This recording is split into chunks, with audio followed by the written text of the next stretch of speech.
আসসালামু আলাইকুম। আমি সাজু ভাইয়া, তোমাদের কেমিস্ট্রি ইনস্ট্রাক্টর। দীর্ঘদিন পর বন্দি পাঠশালার 3-12-36 ঘন্টার ম্যারাথন ক্লাসে তোমাদের সবাইকে স্বাগতম। আজ আমরা আহ, তড়িৎ রসায়নের তড়িৎ রসায়নের টোটাল অধ্যায়টা শেষ করতে চেষ্টা করব।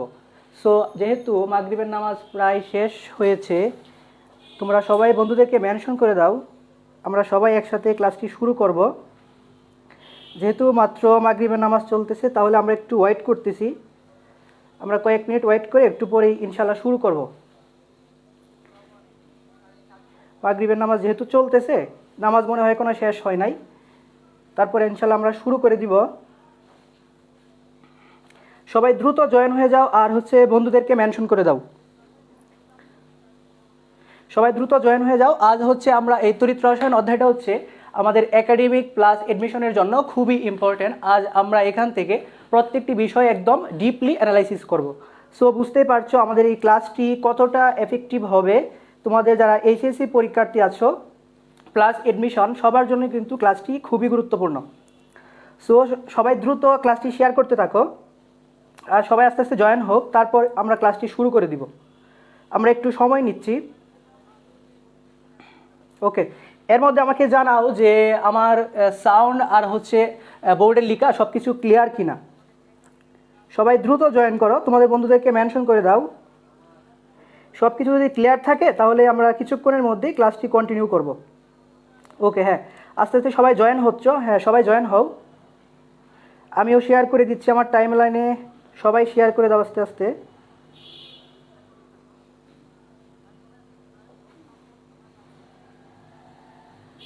সবাই শেয়ার করে দাও।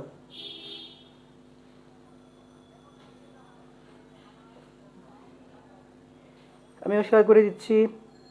সবাই সবার যে নিজস্ব যে গ্রুপগুলো আছে, প্রত্যেকটা গ্রুপে তোমরা শেষ করে দাও।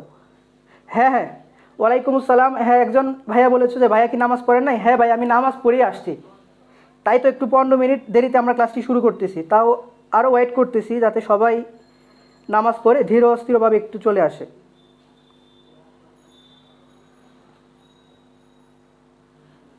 ওকে, সবাই আস্তে আস্তে জয়েন হও, আমি শুরু করে যাব কিছুক্ষণের মধ্যেই। সবাই আরও একবার শেয়ার করে দাও। দ্রুত শেয়ার করে দাও, সবাই দ্রুত শেয়ার করে দাও। প্রত্যেকের টাইম লাইনে শেয়ার করে দাও। অনেকে আবার সালাম দিচ্ছ, ওয়ালাইকুম আসসালাম। সবাইকে আমি আবারও বলছি ওয়ালাইকুম আসসালাম। শেয়ার করো ভাইয়া। হ্যাঁ হ্যাঁ, সবাই শেয়ার করে দাও। আমরা আর 1-2 মিনিটের মধ্যে ক্লাসটি শুরু করে দিব। অলরেডি 308 জন জয়েন করেছ। সবাই মেনশন করো, সবাই বন্ধুদেরকে মেনশন করো, আমরা শুরু করে দিব। আর আজকের ক্লাসটি কিন্তু খুবই ইম্পর্টেন্ট। ইলেকট্রোকেমিস্ট্রি, এটা আমাদের একাডেমিক প্লাস এডমিশন উভয় ক্ষেত্রের জন্যই ক্লাসটি কিন্তু সমানভাবে গুরুত্বপূর্ণ। সো বুঝতেই পারছো ক্লাসটি আমরা আজকে কেন করব, কারণ এটার উপর ভিত্তি করে আমাদের সিকিউ, এমসিকিউ এবং এভরিথিং সব কিছুই কিন্তু ভাইয়া এখান থেকে প্রচুর প্রশ্ন এসে থাকে। সেটা আমাদের varsity plus admission plus academic প্রত্যেকটা জায়গার জন্যই খুবই গুরুত্বপূর্ণ। আচ্ছা, আমাকে কি ঠিকমতো শোনা যাচ্ছে? একটু একটু কমেন্ট করে আমাকে জানাও আমার সাউন্ড কি ক্লিয়ার কিনা। আর অবশ্যই তোমাদেরকে এনশিওর করছি আজকের ক্লাসটি যদি আমার সাথে প্রথম থেকে শেষ পর্যন্ত থাকো, তাহলে ইনশাল্লাহ বেস্ট একটি ক্লাস আমরা আজ উপহার দিব।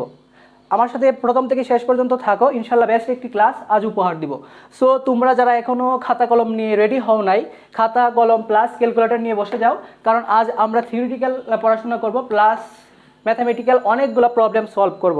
সো ক্লাসটি বুঝতেই পারছো কতটা এফেক্টিভ হবে। হ্যাঁ, আমি শুরু করে দিব। আর 1-2 মিনিট, সব কিছু ক্লিয়ার? হ্যাঁ ক্লিয়ার ভাইয়া। ওকে, বোর্ড কি ক্লিয়ার? এই যেখানে লিখে রেখেছি ক্যাটায়ন অ্যানায়ন, উপরে তোমার 3-12-36 ঘন্টা ম্যারাথন ক্লাস। বোর্ড কি ক্লিয়ার? সব কিছু ক্লিয়ার কিনা একটু কমেন্ট করো। রিমি সরকার, ক্লিয়ার? ক্লিয়ার ভাইয়া। ওকে, তোমরাও শেয়ার করে দাও, আমি আমার টাইমলাইনে শেয়ার করে দিয়েছি অলরেডি। ওকে, সবাই শেয়ার করো যদি সব কিছু ঠিক থাকে। আচ্ছা, বন্দি পাঠশালার গ্রুপে শেয়ার করে দাও, আমি শেয়ার করতেছি।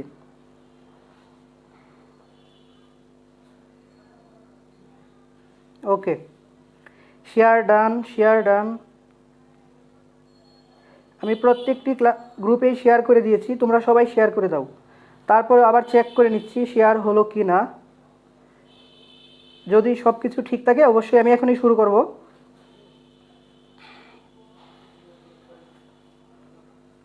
ওকে, হ্যাঁ সবাই শেয়ার করতে থাকো।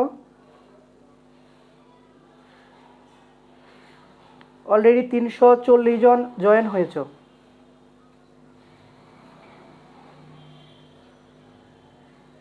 ওকে, প্রায় সবাই চলে এসেছে, আমরা ক্লাসটি এখনই শুরু করছি। ওকে, যদি কোনো টপিক না বুঝো তাহলে সাথে সাথে আমাকে কমেন্ট করে জানিয়ে দিবে, আমরা 1-2বার রিপিট করব, কোনো সমস্যা নেই, আমরা সবাইকে নিয়ে ক্লাসটি করব। ওকে, তাহলে আমরা শুরু করি।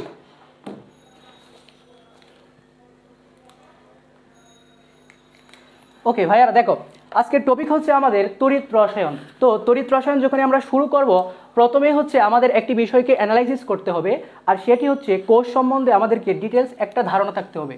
তাহলে কি লিখলাম? সেল বা কোষ। কোষ কি? আমরা যদি কোষকে প্রধানত ডিভাইড করি তাহলে এখানে প্রধানত 2 ধরনের ভাগ হয়। তার একটা হচ্ছে তড়িৎ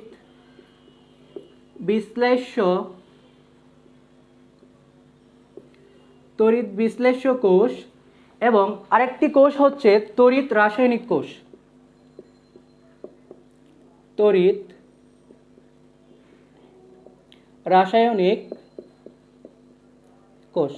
ওকে, তাহলে কোষকে আমরা কি করলাম? প্রধানত 2 ভাগে ভাগ করে দিলাম। তার একটি হচ্ছে তড়িৎ বিশ্লেষ্য কোষ এবং আরেকটি হচ্ছে তড়িৎ রাসায়নিক কোষ। এখন আমরা একটি বিষয় শিখে রাখবো, সেটি হচ্ছে দেখো ভাইয়া, আমি যখন তড়িৎ বিশ্লেষ্য কোষ বলছি তাহলে ফার্স্টেই হচ্ছে আমার তড়িৎ। তাহলে তড়িৎ থেকে আমরা একটা লাইন লিখব যে এখানে এই কোষে কি হয়? তড়িৎ শক্তি কনভার্ট হয়ে যায় রাসায়নিক শক্তিতে। রাসায়নিক শক্তি। তাহলে একটা কোষে যদি ভাইয়া তড়িৎ শক্তি রাসায়নিক শক্তিতে রূপান্তরিত হয়, তাহলে তড়িৎ রাসায়নিকে কি হবে? তার উল্টোটো হবে, যে এখানে হবে রাসায়নিক শক্তি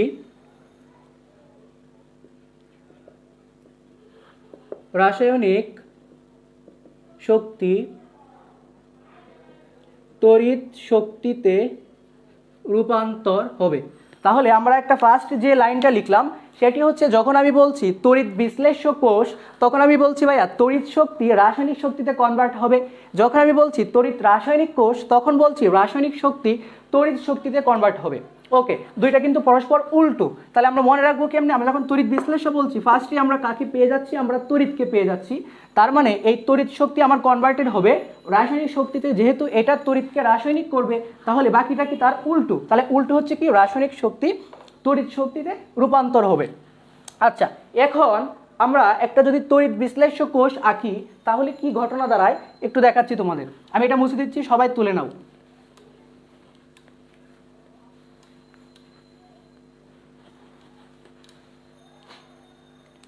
আচ্ছা, আমরা একটা তড়িৎ বিশ্লেষ্য কোষ যদি আঁকি, এটা হবে তড়িৎ বিশ্লেষ্য কোষ, আর এর পাশে লিখতেছি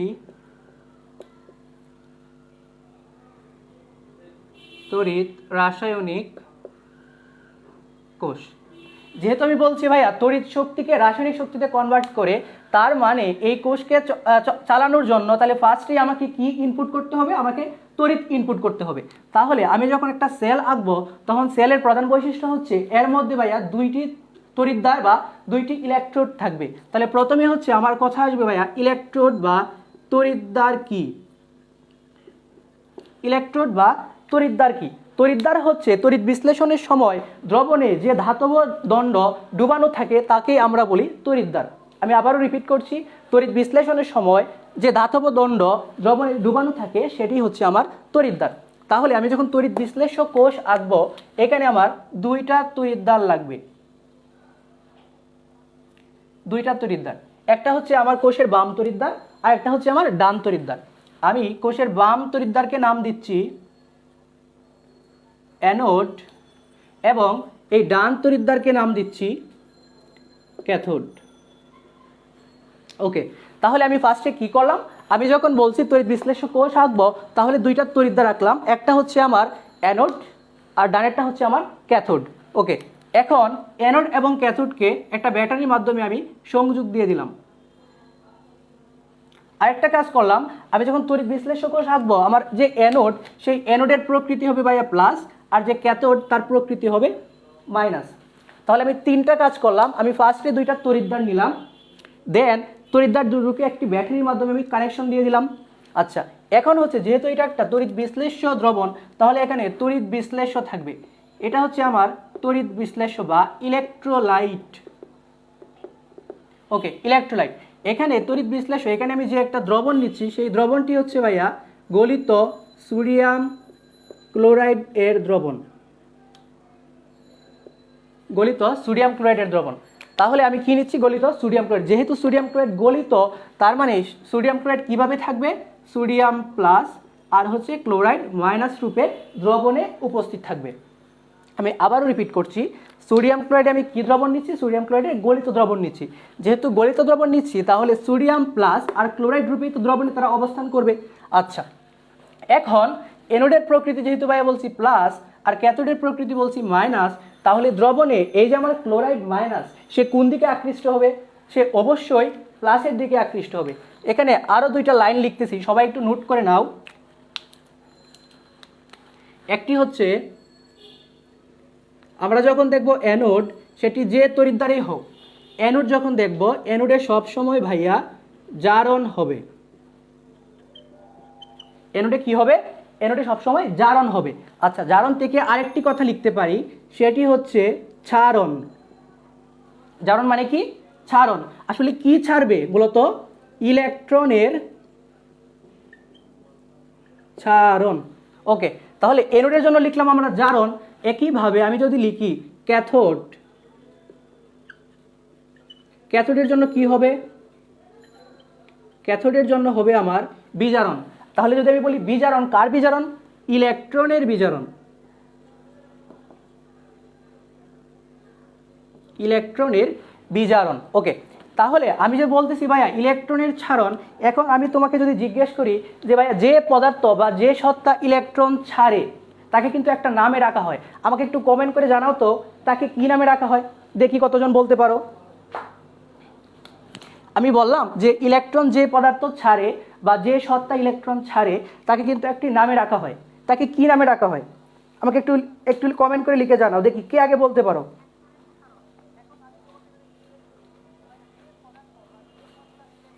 বলো, যে পদার্থ ইলেকট্রন ছাড়ে তাকে কি বলে, বা যে সত্তা ইলেকট্রন ছাড়ে তাকে কি বলে? এগুলো ছোটবেলার পড়া, আশা করি তোমরা অনেকেই পারবে। বিজারক, বিজারক। রাতুল হাসান লিখতেছো বিজারক। রাবিয়া বসরি, মিসকাত কানন। হ্যাঁ ভাইয়া, আপুরা সবার অ্যান্সার ঠিক। হ্যাঁ, সবাই বলেছো বিজারক। ওকে, আমরা কি জানি যে যে পদার্থ বা যে সত্তা বিক্রিয়াকালে ইলেকট্রন ছাড়ে তাকে আমরা হচ্ছে বিজারক নামে ডাকি। কি ডাকি? বিজারক, বিজারক। তাহলে আমরা যখন যদি বলি যে সত্তা ইলেকট্রন গ্রহণ করে, তাকে আমরা কি বলবো? সেটি হবে তার উল্টো, সেটি হবে আমার জারক। আচ্ছা, এই টার্মগুলো আমরা একটু মনে রাখবো, কারণ আমাদের সামনে লাগবে। আমরা কি বললাম? অ্যানোডে হবে জারণ। জারণ মানে হচ্ছে ভাইয়া ছাড়ন। কার ছাড়ন?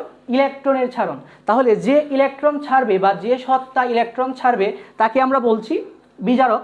একইভাবে ক্যাথোডে হবে কি ভাইয়া? বিজারণ। তাহলে বিজারণ মানে হচ্ছে কি? ইলেকট্রনের গ্রহণ। সরি, এখানে আমরা বিজারণ লিখে ফেলছি, এখানে হবে ইলেকট্রনের গ্রহণ। ইলেকট্রনের গ্রহণ। তাহলে যে সত্তা ইলেকট্রন গ্রহণ করে তাকে আমরা বলছি জারক। ওকে, আমি মুছে দিচ্ছি। এরপরে হচ্ছে আমাদের কাজ। দেখো, তাহলে আমি লিখলাম যে এখানে হচ্ছে ভাইয়া অ্যানোডে তাহলে কি হবে? অ্যানোডে হবে আমার জারণ। অ্যানোডের রিঅ্যাকশনে হবে আমার জারণ। তাহলে অ্যানোড যেহেতু প্লাস, তাহলে প্লাসের দিকে কে আকৃষ্ট হবে? অবশ্যই ভাইয়া ক্লোরাইড মাইনাস। তাহলে ক্লোরাইড মাইনাসের যদি জারণ হয়, সে কি করবে? ইলেকট্রন ছেড়ে দিবে। সে ইলেকট্রন ছেড়ে হয়ে গেল ভাইয়া, ইলেকট্রন ছেড়ে হয়ে গেল ক্লোরিন। কিন্তু আমরা জানি ক্লোরিনকে আসলে পরমাণু রূপে থাকতে পারে? বাস্তবে কিন্তু ক্লোরিনের পরমাণু রূপে ভাইয়া কোনো অস্তিত্ব নাই। তাহলে ক্লোরিন কিভাবে থাকে? ক্লোরিন থাকে হচ্ছে অনুরূপে। তাহলে অনুরূপে যদি হয়, এখানে ক্লোরাইড হচ্ছে একটা, এখানে হয়ে গেল দুইটা, আমি ব্যালেন্স করার জন্য এখানে দিয়ে দিলাম 1/2। ওকে, এখানে কি ঘটনা ঘটলো, এনোডে হইতেছে ক্লোরাইড, মানে এই যে ক্লোরাইড, এই ক্লোরাইড ইলেকট্রন ছেড়ে দিবে হচ্ছে আমার অ্যানোডে। অ্যানোডে যখন ইলেকট্রন ছেড়ে দিবে, সেই ইলেকট্রন এটার মধ্য দিয়ে, ব্যাটারির মধ্য দিয়ে চলে আসবে ভাইয়া আমার ক্যাথোডে। তাহলে ক্যাথোডে যদি ইলেকট্রন চলে আসে, আর এখানে অলরেডি সোডিয়াম প্লাস, যে কিনা ইলেকট্রন খুঁজতেছে, তার ইলেকট্রন পেলেই সে খুবই খুশি। তাহলে সোডিয়াম প্লাস কি করবে, সোডিয়াম প্লাস কোথায় যাবে ভাইয়া, সোডিয়াম প্লাস যাবে হচ্ছে ক্যাথোডে। তাহলে আমরা জানি ক্যাথোডের রিয়াকশন কি হয়, ক্যাথোডে হয় হচ্ছে আমার বিজারণ। তাহলে বিজারণ যদি হয়, সোডিয়াম প্লাস এই ইলেকট্রন হয়ে গেল আমার সোডিয়াম পরমাণু বা সোডিয়াম অ্যাটম। তার মানে দাঁড়াচ্ছে এই যে এখান থেকে ব্যাটারির মধ্য দিয়ে বারবার ইলেকট্রন আসতেছে, এই ইলেকট্রন বারবার সোডিয়াম প্লাস নিয়ে নিচ্ছে। তো বারবার যখন সোডিয়াম প্লাস নিয়ে নিচ্ছে, এই ক্যাথোডের গায়ে অসংখ্য সোডিয়াম ধাতু জমা হবে। এই ক্যাথোডের গায়ে অসংখ্য সোডিয়াম ধাতু জমা হবে। তার মানে আমি যদি আবারও রিপিট করি, আসলে কি হইল, তড়িৎ বিশ্লেষ্য কোষ যখন হবে, আমি বলছি দুইটা তড়িৎদ্বার, দুইটা তড়িৎদ্বারের বাম তড়িৎদ্বার হচ্ছে আমার অ্যানোড, আর ডান তড়িৎদ্বার হচ্ছে আমার ক্যাথোড। তাহলে অ্যানোডে হবে, আমি বলছি অ্যানোড হচ্ছে প্লাস, আর ক্যাথোড বলছি মাইনাস।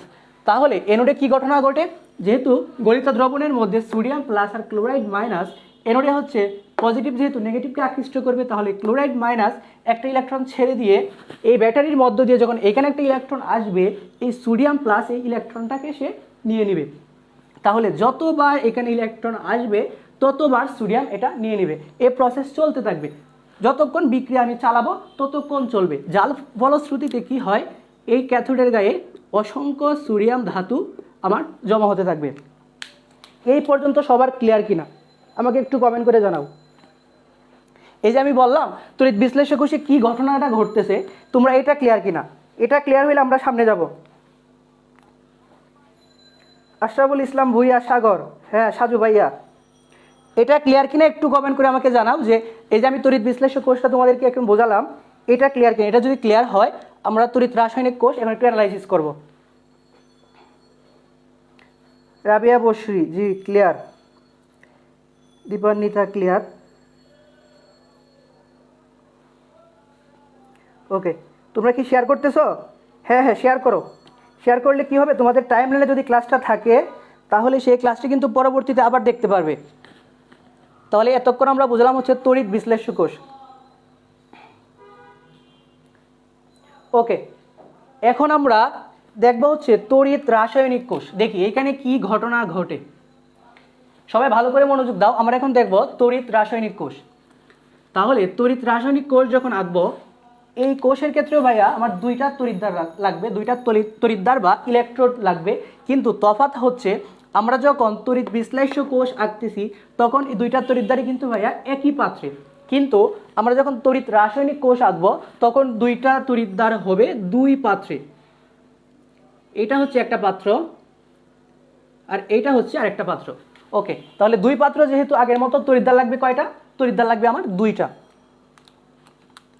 তাহলে আমি একটা তড়িৎদ্বার এখানে আঁকতেছি, এই আরেকটা তড়িৎদ্বার। ওকে, একদম হুবহু আগের মতো আমরা এই বাম তড়িৎদ্বারকে বলবো অ্যানোড, আর ডান তড়িৎদ্বারকে আমরা বলবো ক্যাথোড। এখন মজার বিষয় হচ্ছে, আমরা যখন তড়িৎ বিশ্লেষ্য কোষ বলতেছিলাম ভাইয়া, যে অ্যানোড ছিল কি আমার পজিটিভ আর ক্যাথোড ছিল আমার নেগেটিভ। কিন্তু তড়িৎ রাসায়নিক কোষে অ্যানোড হচ্ছে আমার নেগেটিভ আর ক্যাথোড হচ্ছে আমার পজিটিভ। এটা হচ্ছে আমার প্রথম পার্থক্য। দেন আমরা কি করব, এই অ্যানোড এবং ক্যাথোডকে যখন আমরা একটা লাইটের মাধ্যমে কানেকশন দিয়ে দিব, তখনই কিন্তু লাইটটা নর্মালি জ্বলে ওঠে। কিন্তু এখানে আরেকটা কাজ বাকি আছে, সেটি হচ্ছে এই দুইটা কোষকে একত্রে একটা লবণ সেতু মাধ্যমে যুক্ত করতে হয়। লবণ সেতু কি, লবণ সেতুর কাজ কি আমরা বলবো, ইউ আকৃতির একটা লবণ সেতুর মাধ্যমে আমাদের যুক্ত করতে হয়। এগুলো হচ্ছে আমার ইলেকট্রোলাইট। ওকে, আমরা ধরে নিচ্ছি অ্যানোড, অ্যানোডের এই প্রান্ত হচ্ছে জিঙ্কের, আর যে ইলেকট্রোলাইট, ইলেকট্রোলাইট হচ্ছে আমার জিঙ্ক সালফেট। আর ডান পাশের ক্যাথোড এটা হচ্ছে আমার কপার, আর যে ইলেকট্রোলাইট সেটা হচ্ছে আমার কপার সালফেট। তাহলে আমরা কি করলাম? আমরা করলাম হচ্ছে, আমরা যখন তড়িৎ বিশ্লেষ্য কোষ তখনও ছিল আমার দুইটা তড়িৎদ্বার, ওইটা লিখি নাই, তড়িৎ বিশ্লেষ্য কোষে দুইটা তড়িৎদ্বারই কিন্তু ছিল ভাই আমার, ধরে নিচ্ছি প্লাটিনামের তৈরি। তড়িৎ বিশ্লেষ্য কোষে দুইটা তড়িৎদ্বারই নর্মালি সেম জাতীয় হয়, কিন্তু তড়িৎ রাসায়নিক কোষে দুইটা তড়িৎদ্বার হচ্ছে টোটালি ভিন্ন। তাহলে বাম তড়িৎদ্বার হচ্ছে অ্যানোড, এটা হচ্ছে আমার কিসের? জিঙ্কের। আর ডান তড়িৎদ্বার হচ্ছে আমার ক্যাথোড, এটা হচ্ছে আমার কপারের। আর এখানে যে ইলেকট্রোলাইট এটা হচ্ছে আমার জিঙ্ক সালফেট, আর এই ইলেকট্রোলাইট হচ্ছে আমার কপার সালফেট। এটা হচ্ছে আমার ফার্স্ট কাজ। এখন আসো যে ভাই আমাকে বলবা যে এখানে লবণ সেতু, এই লবণ সেতু আসলে কেন ইউজ হইতেছে একটু বলেন, এটার আসলে কাজ কি? আচ্ছা, আমরা যখন এর ডিটেলসে যাব তখনই দেখতে পারবো এই লবণ সেতু আসলে কি করতেছে। খেয়াল করে দেখো, আমরা যদি অ্যানোডের রিয়াকশন লিখি, অ্যানোডে নর্মালি আমরা জানি কি হয়, আমরা একটু আগে লিখেছি। একটু আমাকে বলো তো দেখি তোমাদের মনে আছে কিনা, অ্যানোডে কি হয়? অ্যানোডে কি হয় একটু কমেন্ট করে জানাও তো। আমরা একটু আগে লিখেছি, যারা ক্লাসে মনোযোগ তারা অবশ্যই পারবে। অ্যানোডে কি হয়? জারণ হয় নাকি বিজারণ হয়? দেখি বলতে পারো কিনা। অ্যানোডে কি হয়? জারণ হয় নাকি বিজারণ হয়? এক আপু বলতেছো বিজারক। না আপু, তুমি হয়তো ভুলে গেছো। অ্যানোডে কিন্তু আমরা বলছি অ্যানোডে কি হয়, অ্যানোডে কিন্তু ভাইয়া জারণ হয়। আর ক্যাথোডে কি হয়? ক্যাথোডে হচ্ছে বিজারণ হয়। তাহলে এখানে যেহেতু আমরা অ্যানোডের রিয়াকশন লিখবো, অ্যানোডে আসলে কি হয়? অ্যানোডে এই যে ভাইয়া জিঙ্ক, এই জিঙ্ক কি করে ইলেকট্রন ছেড়ে দিয়ে পাত্রে চলে আসে। তাহলে আমরা জানি জিঙ্ক যদি ইলেকট্রন ছেড়ে দেয় কি হয়ে যাবে? জিঙ্ক 2+। কয়টা ইলেকট্রন ছাড়তেছে? জিঙ্কে 2টা ইলেকট্রন ছাড়তেছে। তাহলে জিঙ্ক যখন এই 2টা ইলেকট্রন ছেড়ে পাত্রে চলে আসবে, এই ইলেকট্রনগুলো ভাইয়া এই পাত্রে চলে আসে। তাহলে এই পাত্রে যখন ইলেকট্রনগুলো চলে আসবে, এখানে কি হয়? তখন এই দ্রবণে কপার 2+, এই দ্রবণে অবস্থান করে ইলেকট্রোলাইট হচ্ছে কপার 2+ রূপে। তাহলে অ্যানোডের রিয়াকশন যদি এরকম হয়, ক্যাথোডের রিয়াকশন কি হবে? ক্যাথোডে আমরা জানি কি হয়? বিজারণ হয়। দ্রবণের তারা কিভাবে আসে হচ্ছে কপার 2+। তাহলে 2টা ইলেকট্রন যে আসলো, এই 2টা ইলেকট্রন সে কি করবে? 2টা ইলেকট্রন সে রিসিভ করে ফেলবে। 2টা ইলেকট্রন রিসিভ করে হয়ে যাবে কপার। ওকে, আমি ফার্স্ট স্টেপ শেষ করলাম। ফার্স্ট হচ্ছে আমি কি লিখলাম? অ্যানোডের রিয়াকশন লিখলাম। অ্যানোডে আমরা জানি নর্মালি কি হয়? অক্সিডেশন বা জারণ। তাহলে এখানে ছিল তড়িৎদ্বার ছিল জিঙ্ক। জিঙ্ক কি করবে? জিঙ্ক ইলেকট্রন ছেড়ে দিয়ে চলে আসলো দ্রবণে। তাহলে দ্রবণে যখন চলে আসলো, জিঙ্ক থেকে হয়ে গেছে আমার জিঙ্ক 2+। ওকে, এই ইলেকট্রনগুলো যখন এই পাত্রে চলে আসবে, তখন এইখানে আছে কি ভাই আমার? কপার 2+। কপার 2+ আছে আমার দ্রবণে। তাহলে দ্রবণ থেকে কপার 2+ কোথায় চলে যাবে?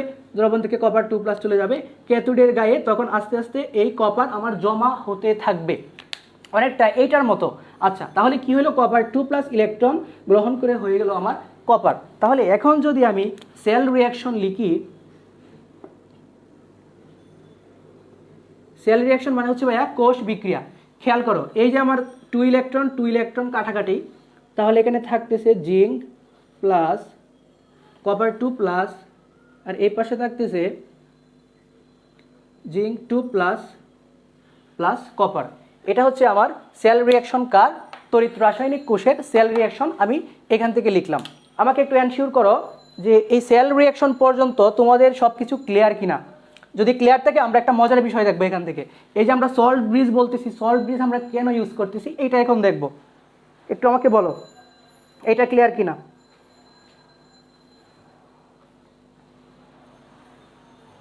শুভ ভাইয়া লিখছে 3-12-34 ঘন্টার আজই শেষ ক্লাস।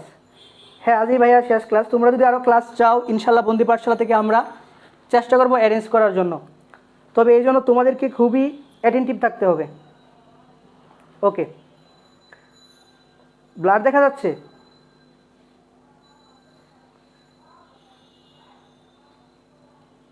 আচ্ছা, আরেকটু বলবো? ওকে, দেখো আমি আরেকবার বলতেছি, একটু মনোযোগ দাও। আমি যখন তড়িৎ রাসায়নিক কোষ বলতেছি, তখন আগের মতো 2টা তড়িৎদ্বার নিচ্ছি, অ্যানোড আর হচ্ছে আমার ক্যাথোড। আমরা যখন তড়িৎ বিশ্লেষ্য কোষ বলছি, তখন অ্যানোড ছিল আমার পজিটিভ, আর তড়িৎ রাসায়নিকের সময় অ্যানোড হবে আমার নেগেটিভ। আচ্ছা, পজিটিভ নেগেটিভ পজিটিভ। আচ্ছা, করা হলো। তাহলে আমরা জানি অ্যানোডে নর্মালি কি হয়? অ্যানোডে নর্মালি হচ্ছে আমার জারণ হয়। তাহলে অ্যানোডে এখন এই তড়িৎদ্বারে কে আছে? আমার জিঙ্ক। জিঙ্ক যদি জারণ হইতে হয়, জিঙ্ক কী করবে ভাইয়া? ইলেকট্রন ছেড়ে দিবে। তাহলে সে আছে আমার এই তড়িৎদ্বারে, ইলেকট্রন ছেড়ে দিয়ে সে কোথায় যাবে? সে চলে যাবে হচ্ছে আমার দ্রবণে। তাহলে জিঙ্ক ইলেকট্রন দুইটা ছেড়ে দিয়ে চলে গেল দ্রবণে জিঙ্ক 2+ রূপে। আচ্ছা, এই যে এখানে দুইটা ইলেকট্রন ছেড়ে দিল, কপার 2+ হচ্ছে আমার দ্রবণে, এই দুইটা ইলেকট্রন গ্রহণ করে কপার 2+ কোথায় চলে যাবে? এই ক্যাথোডে হচ্ছে কপার 2+ রূপে থাকবে। এই যে জিঙ্ক কপার 2+, ওই দুইটা ইলেকট্রন রিসিভ করলো, হয়ে গেল আমার কপার। দেন কি করলাম? জাস্ট আমরা যোগ করে দিছি এই দুই ইলেকট্রন ভ্যানিশ, এখানে হচ্ছে জিঙ্ক প্লাস কপার 2+, আর এই পাশে হচ্ছে জিঙ্ক 2+ প্লাস হচ্ছে আমার কপার। আচ্ছা, এখন বলো যে এখন বুঝতে পারছো কিনা? আশা করি ক্লিয়ার হয়ে যাওয়ার কথা। আচ্ছা, অলরেডি একজন বলছো যে অ্যানায়ন এবং ক্যাটায়নের অভাব পূরণের জন্য সল্ট ব্রিজ ইউজ হয়। আচ্ছা, আমরা দেখি সেল রিঅ্যাকশনটা আবার বলবো। আচ্ছা, জাস্ট যোগ করে দাও। আচ্ছা, আমি আরেকবার লিখতেছি, একটু ডিটেলসে লিখতেছি। দেখো, অনেকে হয়তো বুঝতেছে না ভাই ইলেকট্রন কোথায় গেল। এই যে zinc plus copper 2+ plus 2 electron, আর এই পাশে আমার কি ছিল? এই পাশে ছিল জিঙ্ক 2+ 2 ইলেকট্রন প্লাস কপার। খেয়াল করে দেখো, এই পাশে হচ্ছে আমার 2 ইলেকট্রন, এই পাশে হচ্ছে 2 ইলেকট্রন। তাহলে 2 ইলেকট্রন দুই পাশে যদি সেম থাকে, আমরা কি করতে পারি? বাদ দিতে পারি। যদি বাদ দেই, খেয়াল করে দেখো এই লাইনটাই কিন্তু এখন হয়েছে। এই লাইনটাই আমি লিখলাম যে জিঙ্ক প্লাস কপার 2+, জিঙ্ক 2+ আর হচ্ছে কপার। আশা করি এখন সবার ক্লিয়ার। আচ্ছা, আমরা এখন একটা নতুন টপিকে যাচ্ছি।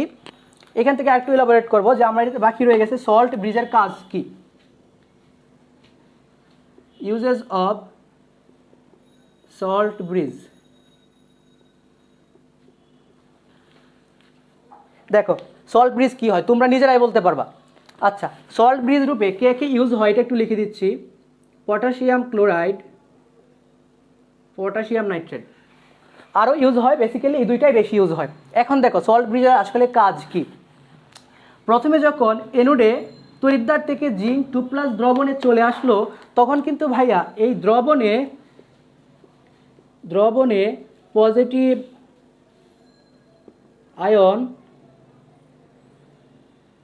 দ্রবণে কিন্তু তখন পজিটিভ আয়ন বৃদ্ধি পেয়ে গেল। কি হইলো? এই যে জিঙ্ক 2+ যখন এখানে চলে আসলো, তখন এই পজিটিভ আয়ন বৃদ্ধি পাইলো। তাহলে এখন আমাকে বলো, কোষটা আগে কি ছিল? একটা ব্যালেন্স অবস্থায় ছিল বা সাম্য অবস্থায় ছিল। তাহলে এখন ইলেকট্রন যখন এখানে পজিটিভ আয়ন যখন চলে আসলো, এখন কি আগের মতো ব্যালেন্স আছে? অবশ্যই না। এই ব্যালেন্স যদি করতে হয়, পজিটিভকে যদি রিমুভ করতে হয়, তাহলে কি আসবে? ঋণাত্মক আয়ন লাগবে। দেখো এখানে পটাশিয়াম ক্লোরাইড, এটা থাকে হচ্ছে পটাশিয়াম প্লাস আর ক্লোরাইড মাইনাস। তাহলে এই দ্রবণকে যদি ব্যালেন্স করতে হয়, তাহলে এই ক্লোরাইড আয়ন দ্রবণে চলে আসে। ওকে, যখন ক্লোরাইড আয়ন দ্রবণে চলে আসলো, তখন দ্রবণটা কিন্তু কি হয়ে গেল? একটা ব্যালেন্স দ্রবণ হয়ে গেল। এটা হচ্ছে একটা কাজ। এখন এই পাশ খেয়াল করি, দেখো এখানে যখন এই পাশে যদি প্লাস আয়নের আধিক্য হয়, তাহলে এই কোষে কি হবে? আমার প্লাস আয়ন কি ভাইয়া কমে যাবে না? আচ্ছা, প্লাস আয়ন কমে যাবে। তাহলে প্লাস আয়ন যদি কমে যায়, তাহলে প্লাস আয়ন কী করতে হবে? বৃদ্ধি করতে হবে। কারণ আমরা বলছি যে লবণ সেতুর মাধ্যমে আমরা কি করি? কোষটাকে একটা ব্যালেন্স ফর্মে রাখি। ওকে, তাহলে প্লাস আয়ন যদি আমার প্রয়োজন হয়, ক্লোরাইড আয়ন কিন্তু এই পাত্রে চলে এসেছিল, তাহলে পটাশিয়াম প্লাস কি হবে? পটাশিয়াম প্লাস তখন এই পাত্রে চলে যাবে। যখন এই পাত্রে চলে যাবে, তখন এই কোষটা আবার কি ভাইয়া? ব্যালেন্স অবস্থায় চলে যাবে। ওকে, এই হচ্ছে আমার টোটালি সল্ট ব্রিজের কাজ। এখন আমাকে বলো, এই সল্ট ব্রিজ সহ তড়িৎ বিশ্লেষ্য কোষ এবং তড়িৎ রাসায়নিক কোষ যদি এই দুইটা ক্লিয়ার থাকে, তাহলে আমরা পরের টপিকে যাব। তোমাদের এই পর্যন্ত সবার ক্লিয়ার কিনা?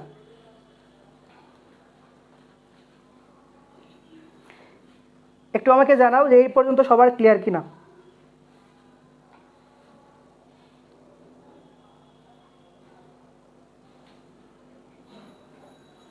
ব্লার দেখা যাচ্ছে?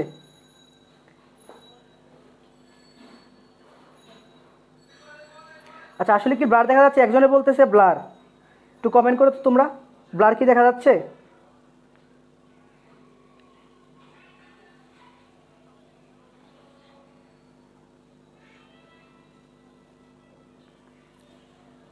তানহা ইসলাম, ভাইয়া সল্ট ব্রিজটা আবার বোঝান। আচ্ছা, আমি আবার বোঝাচ্ছি, কিন্তু ব্লার দেখা যাচ্ছে কিনা।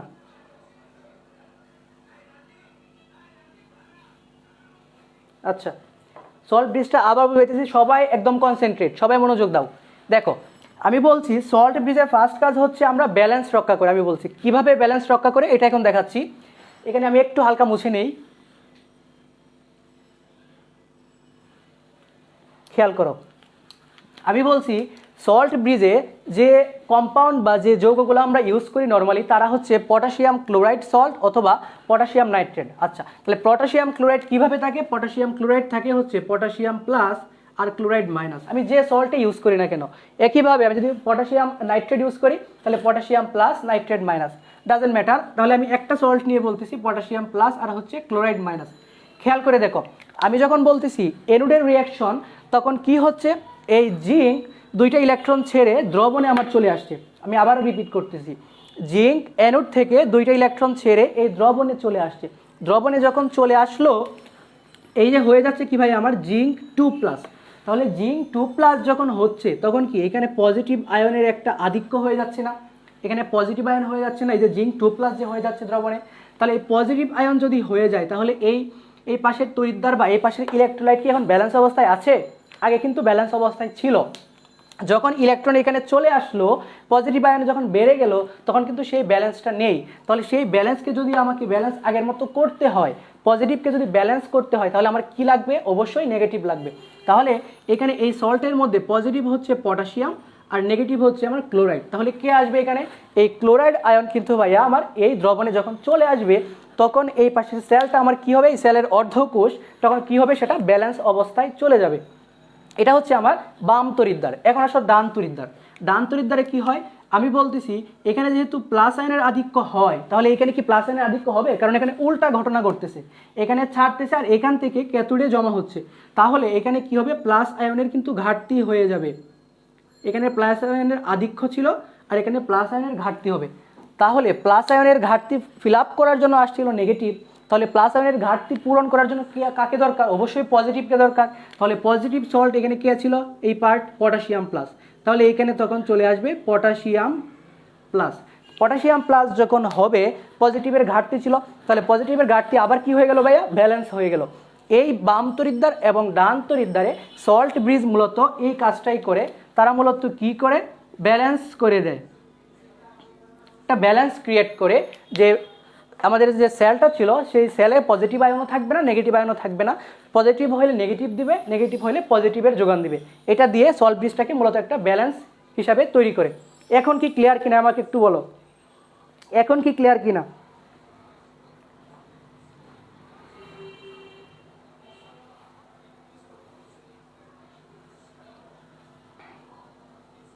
এখন কি ক্লিয়ার? সল্ট ব্রিজের ইউজ কি তোমরা বুঝতে পারছো? একটু কমেন্ট করে আমাকে জানাও। ওকে, অনেকেই বলতেছো ক্লিয়ার। আচ্ছা, তোমরা আবার শেয়ার করে রাখো তোমাদের টাইম লাইনে, পরবর্তীতে ক্লাসটা করতে পারবে যদি কোনো টপিক এখন না বুঝে থাকো। ওকে, তাহলে সল্ট ব্রিজের কাজ যদি ক্লিয়ার হয়ে থাকে তাহলে আমরা এখন কি করব, দুইটা ডিভাইড করব। এটা হচ্ছে যে তড়িৎ বিশ্লেষ্য কোষ আর তড়িৎ রাসায়নিক কোষ। আমি মুখে বলে দিচ্ছি, তোমরা লিখে নাও যে এক পাশে তড়িৎ বিশ্লেষ্য কোষ আর এক পাশে তড়িৎ রাসায়নিক কোষ। তড়িৎ বিশ্লেষ্য কোষে ভাইয়া আমার কি লাগে? ব্যাটারি লাগে। তোমরা সবাই নোট করে নাও, আমি বলতেছি, লিখলে আরও সময় লাগবে।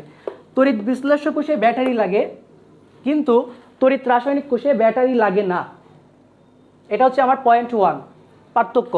নাম্বার 2, তড়িৎ বিশ্লেষ্য কোষে কিন্তু ভাইয়া কোনো লবণ সেতু লাগে না বা সল্ট ব্রিজ লাগে না, কিন্তু তড়িৎ রাসায়নিক কোষে কি লাগে?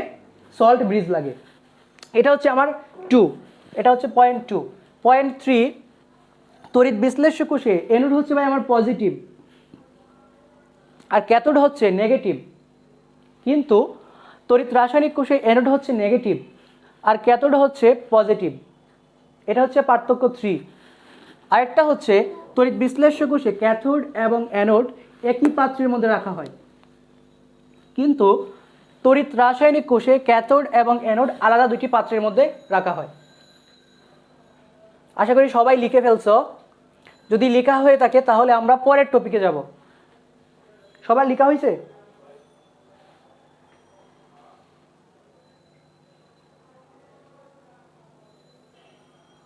লিখা হঠাৎ করে এখন দেখলে বুঝতে পারবো না ভাইয়া। প্রথম থেকে যারা লিখতেছো তাদের আশা করি বুঝতে অসুবিধা হবে না। ওকে, তাহলে আমরা পরের টপিকে চলে যাচ্ছি। আমরা তড়িৎ বিশ্লেষ্য কোষ পড়লাম, আমরা তড়িৎ রাসায়নিক কোষ পড়লাম, এখন আমরা তড়িৎ বিশ্লেষ্য কোষ নিয়ে ডিটেলস পড়ব।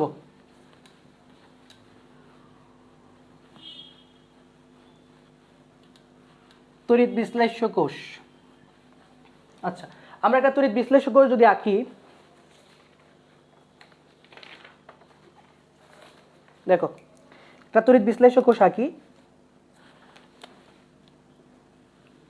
এখন কিন্তু খুবই ইম্পর্টেন্ট একটা টপিক শুরু হচ্ছে, খুবই ইম্পর্টেন্ট পরীক্ষার জন্য। এই হচ্ছে আমার দুইটা তড়িৎ দ্বার, পজিটিভ নেগেটিভ। আচ্ছা, এখানে যে গলিত দ্রবণ আমি ধরে নিচ্ছি এক্স প্লাস ওয়াই মাইনাস, এটা হচ্ছে আমার পজিটিভ, এটা হচ্ছে নেগেটিভ। একে একটা ব্যাটারির সাথে আমি কানেকশন দিয়ে দিচ্ছি, ব্যাটারির সাথে আমার কানেকশন দেওয়ার কাজ শেষ। ওকে, এখন এই তড়িৎ বিশ্লেষ্য দ্রবণ নিয়ে একজন ভদ্রলোক, ওনার নাম হচ্ছে বিজ্ঞানী ফ্যারাডে। উনি কি বলছেন তা আমরা এখন দেখি। উনি তড়িৎ বিশ্লেষ্য কোষ নিয়ে একটা সূত্র প্রদান করছে, এটাকে বলা হয় হচ্ছে ফ্যারাডের প্রথম সূত্র। আমাদের ম্যাক্সিমাম পরীক্ষায় এই প্রথম সূত্র থেকে কিন্তু প্রশ্ন এসে থাকে, আমরা এখন এগুলো সলভ করব। দেখো বিজ্ঞানী ফ্যারাডে কি বলছে, উনি বলছে যে কোনো একটা তড়িৎ বিশ্লেষ্য দ্রবণে বা তড়িৎ বিশ্লেষ্য কোষে ক্যাথোডে সঞ্চিত পদার্থের পরিমাণ বা অ্যানোডে দ্রবীভূত পদার্থের পরিমাণ, আমি কিন্তু আবার রিপিট করতেছি, বিজ্ঞানী ফ্যারাডে কি বলছে যে কোনো একটা তড়িৎ বিশ্লেষ্য কোষে ক্যাথোডে সঞ্চিত পদার্থের পরিমাণ হবে প্রবাহিত তড়িতের সমানুপাতিক। আমি আবারও বলতেছি, বিজ্ঞানী ফ্যারাডে কি বলছে, ফ্যারাডে বলছে কোনো একটা তড়িৎ বিশ্লেষ্য কোষে ক্যাথোডে সঞ্চিত পদার্থের পরিমাণ হবে প্রবাহিত তড়িতের সমানুপাতিক। আচ্ছা, আমরা ধরে নেই যে এখানে যদি প্রবাহিত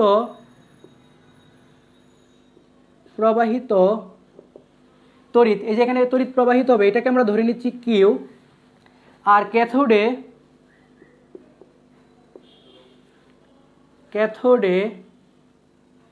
সঞ্চিত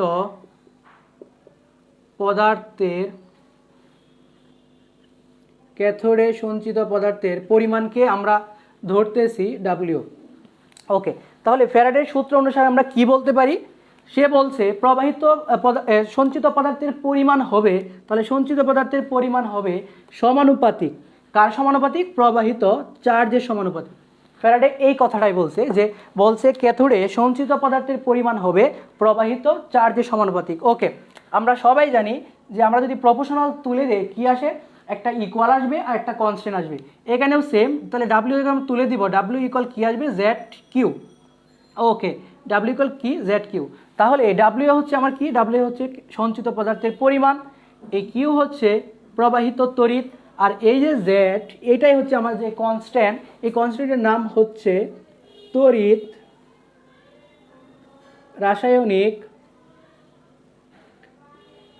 রাসায়নিক তুল্যাঙ্ক। আমরা কি বললাম, আমরা বলছি এই ডাব্লিউ হচ্ছে ক্যাথোডে সঞ্চিত পদার্থের পরিমাণ, আর কিউ হচ্ছে প্রবাহিত তড়িতের পরিমাণ, আর জেড হচ্ছে আমার তড়িৎ রাসায়নিক তুল্যাঙ্ক। নর্মালি হচ্ছে আমরা যখন বলি ক্যাথোডে সঞ্চিত পদার্থ, এই সঞ্চিত পদার্থের যে আমরা ইউনিট মেজার করি, বেসিক্যালি আমরা গ্রাম ইউনিটেই কিন্তু মেজার করি। তাহলে ডাব্লিউ যদি হয় গ্রাম, আর কিউ হচ্ছে ভাইয়া কি, চার্জ বা তড়িতের ইউনিটকে আমরা কি দ্বারা প্রকাশ করি, এটা হচ্ছে আমার কুলম। তাহলে ডাব্লিউ যদি হয় গ্রাম আর কিউ যদি হয় কুলম, তাহলে আমাকে এখন কমেন্ট করে জানাও এই জেড এর ইউনিট কি হবে। জেড হচ্ছে আমার তড়িৎ রাসায়নিক তুল্যাঙ্ক, এর ইউনিটটা কি হবে, একটু কমেন্ট করে জানাও। জেড এর ইউনিটটা কি হবে, আর অবশ্যই সবাই কিন্তু নোট সাবমিট করবে বন্দী পাঠশালা গ্রুপে। জেড এর ইউনিটটা কি হবে আমাকে একটু কমেন্ট করে জানাও। ডাব্লিউ হচ্ছে গ্রাম আর কিউ হচ্ছে আমার কুলম, তাহলে এখান থেকে জেড এর ইউনিটটা কি হবে, একটু কমেন্ট করে আমাকে জানাও তো জেড এর ইউনিট কি হবে। যারা ক্লাসে কনসেন্ট্রেট তারা কিন্তু অবশ্যই পারবে। এই পাশে হচ্ছে গ্রাম, এই পাশে হচ্ছে আমার কুলম, তাহলে জেড এর ইউনিট কি হবে।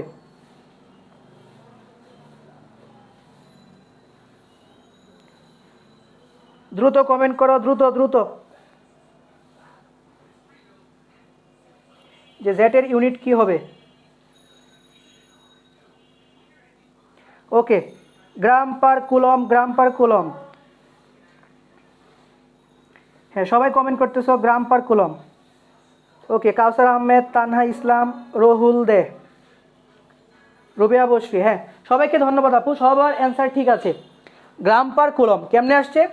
আমরা যদি জেডকে এই পাশে নিয়ে যাই তাহলে জেড ইকুয়াল কী আসে, ডাব্লিউ বাই কিউ। তাহলে ডাব্লিউর ইউনিট হচ্ছে আমার গ্রাম, আর চার্জের ইউনিট হচ্ছে আমার কুলম। তাহলে কুলমকে উপরে নিয়ে আসলে হয় কি আমার গ্রাম পার কুলম।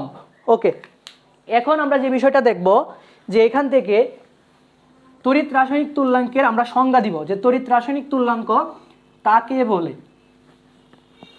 আমরা এখান থেকে তড়িৎ রাসায়নিক তুল্যাঙ্কের সংজ্ঞা দিব। পরীক্ষায় ম্যাক্সিমাম টাইমে এটা আসে। আমরা একটা সূত্র পাইলাম কি, ডাব্লিউ ইকুয়াল জেড কিউ। তাহলে জেড ইকুয়াল আমরা কি পাইলাম, ডাব্লিউ বাই কিউ।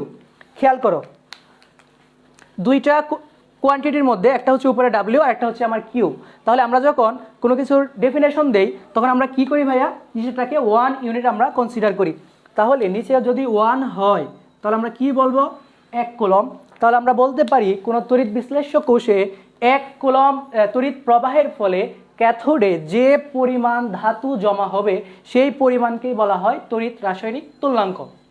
তোমাদের বইয়ে লেখা আছে, তারপরে যদি কেউ লিখতে চাও আমি আবারও বলতেছি, তড়িৎ বিশ্লেষ্য কোষে 1 কুলম বিদ্যুৎ প্রবাহের ফলে ক্যাথোডে যে পরিমাণ ধাতু জমা হবে, আই রিপিট, ক্যাথোডে যে পরিমাণ ধাতু জমা হবে সেই পরিমাণকেই বলা হয় তড়িৎ রাসায়নিক তুল্যাঙ্ক। সবার কি লেখা হয়েছে আমি আবারও বলতেছি, আমরা কি বললাম যে কোনো তড়িৎ বিশ্লেষ্য কোষে 1 কুলম বিদ্যুৎ চালনা করা হলে ক্যাথোডে যে পরিমাণ ধাতু জমা হয় সেই পরিমাণকে বলা হয় তড়িৎ রাসায়নিক তুল্যাঙ্ক। ওকে, তড়িৎ রাসায়নিক তুল্যাঙ্ক।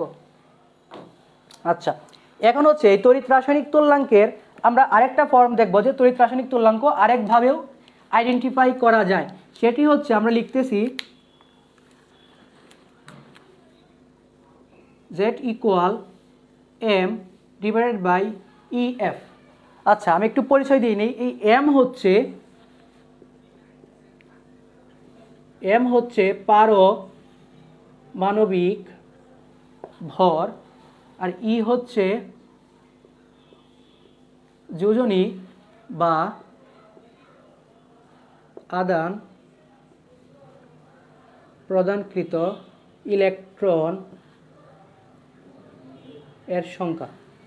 আর এখানে F রয়ে গেছে। F হচ্ছে আমার 1 ফ্যারাডে ইকুয়াল 96,500 কুলম। এটা কিন্তু MCQর জন্য খুবই ইম্পর্টেন্ট। অনেক সময় পরীক্ষায় এভাবে আসে যে 2 ফ্যারাডে কাকে বলে, বা 2 ফ্যারাডে সমান কত। 1 ফ্যারাডে সমান হচ্ছে ভাইয়া 96,500 কুলম। তাহলে 2 ফ্যারাডে হলে কত দ্বারা 2 গুণ হবে, 2 দ্বারা গুণ হবে। এটা কিন্তু আমাদের জন্য খুবই ইম্পর্টেন্ট MCQর জন্য। ওকে, তাহলে আমরা আরেকভাবে আইডেন্টিফাই করতে পারলাম, যে বলতেছি M হচ্ছে আমার পারমাণবিক ভর, E হচ্ছে যোজনী বা আদান প্রদানকৃত ইলেকট্রনের সংখ্যা, আর F হচ্ছে আমার 1 ফ্যারাডে মানে 96,500 কুলম। এখন এটার ইউজেসটা দেখি, এটা আসলে কিভাবে আমরা ইউজ করতে পারি। এর ইউজেসটা হচ্ছে, দেখো আমি এই যে বলতেছি এখানে ইলেকট্রোলাইট, এখন যদি আমি বলে দেই যে এখানে ইলেকট্রোলাইট রূপে আমি নিচ্ছি কপার সালফেট, কপার সালফেটের গলিত দ্রবণ। ওকে, তাহলে কপার সালফেট যদি হয়, আমি যদি বলি এই কপার সালফেটের ক্ষেত্রে এই তড়িৎ রাসায়নিক তুল্যাঙ্ক কত হবে, কি বলতেছি, কপার সালফেটের ক্ষেত্রে তড়িৎ রাসায়নিক তুল্যাঙ্ক কত হবে। আচ্ছা, আমরা দেখি ফর্মুলা দেখি। কপার সালফেটের ক্ষেত্রে ক্যাথোডে ভাইয়া কে জমা হবে, আমাকে বলো তো ক্যাথোডে কে জমা হবে। ক্যাথোডে তো সেই জমা হয়, ক্যাথোডে কি হয় নর্মালি, বিজারণ হয়। তাহলে ক্যাথোডের রিয়াকশন হবে, আমরা যদি একটু মুছে ফেলি,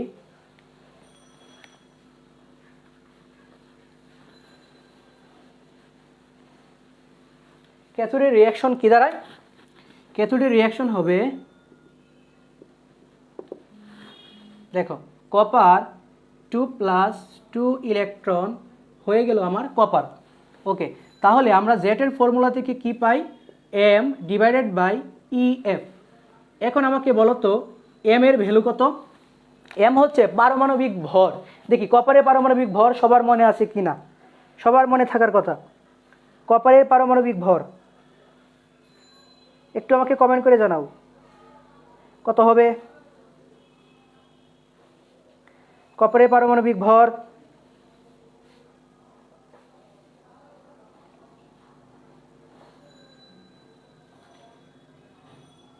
কত? কপারের পারমাণবিক ভর কত?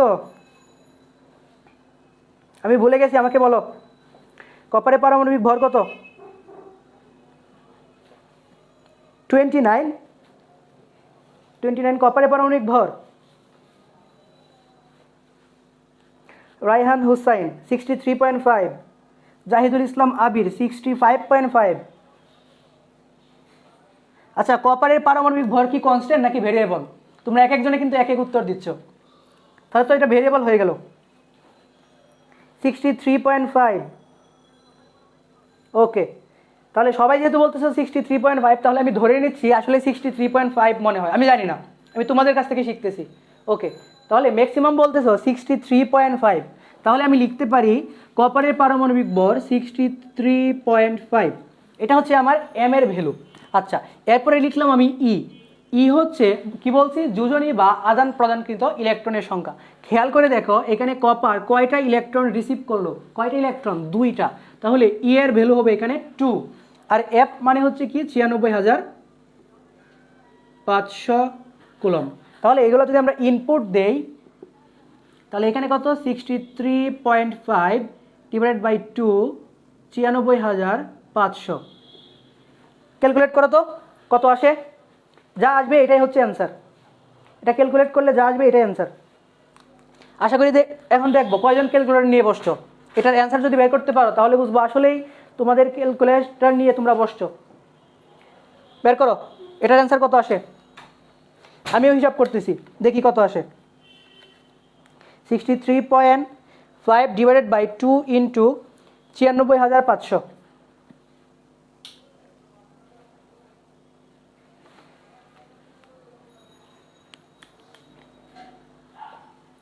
3.29 10 to the power -4। আচ্ছা, এটা হোমওয়ার্ক, এটা অ্যান্সার সহ টোটাল নোট সহ বন্দি পাঠশালা গ্রুপে আপলোড করবা। আমি একটার অ্যান্সার বলবো না, তোমরা অ্যান্সার সবগুলো লিখে বন্দি পাঠশালা গ্রুপে আপলোড করবা। ওকে, আমরা নেক্সট যাচ্ছি। এটা হচ্ছে জেটের মাধ্যমে আমরা কেমনে ম্যাথ করব, এটা আমরা এখন শিখালাম। আমরা মুছে দিচ্ছি।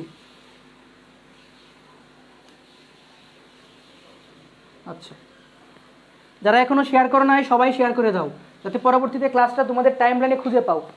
ক্লাস কিন্তু চলে যাবে, বন্দি পাঠশালায় প্রতিদিন অনেক ক্লাস হবে, তখন দেখবা তোমার যে গুরুত্বপূর্ণ যে ক্লাস সেটা তুমি পাচ্ছ না। আচ্ছা, এখন হচ্ছে আরেক টাইপের কোয়েশ্চেন নর্মালি পরীক্ষায় আসে। এটা হচ্ছে তোমাকে এইভাবে বলে যে সিলভারের অনুধাবন 2 নম্বরের জন্য আসে। সিলভারের তড়িৎ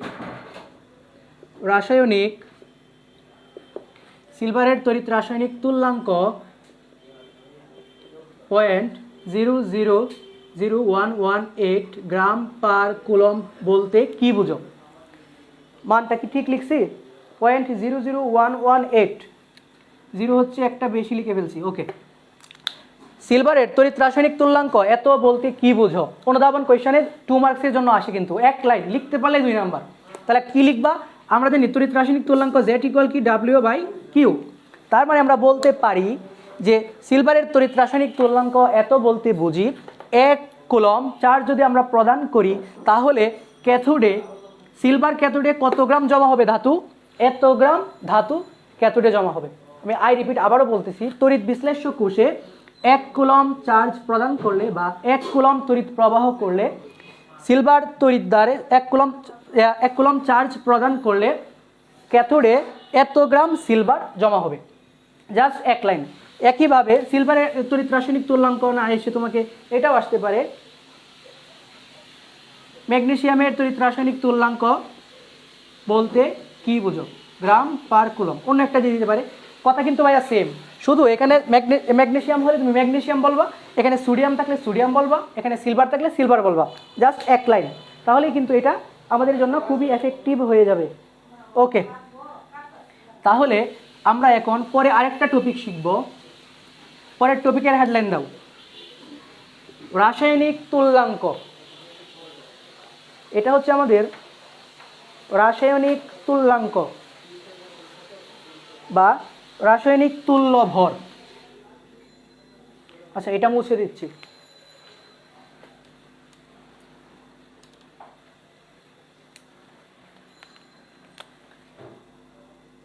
রাসায়নিক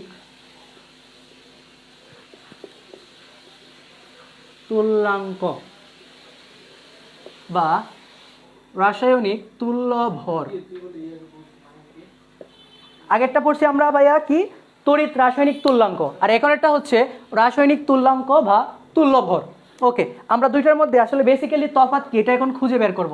রাসায়নিক তুল্যাঙ্ককে প্রধানত প্রকাশ করা হয় হচ্ছে ভাইয়া এর মাধ্যমে। কার মাধ্যমে? এর মাধ্যমে। দেন হচ্ছে আমরা তড়িৎ রাসায়নিক তুল্যাঙ্ক আর রাসায়নিক তুল্যাঙ্ক দুইটার মধ্যে একটা রিলেশন বের করব। কারণ পরীক্ষায় অনেক সময় তোমাকে তড়িৎ রাসায়নিক তুল্যাঙ্ক দিয়ে দেয়, দিয়ে আমাকে বলে যে রাসায়নিক তুল্যাঙ্ক কত, অথবা রাসায়নিক তুল্যাঙ্ক দিয়ে বলে তড়িৎ রাসায়নিক তুল্যাঙ্ক কত। এটা আমাদের জন্য জানা খুবই গুরুত্বপূর্ণ।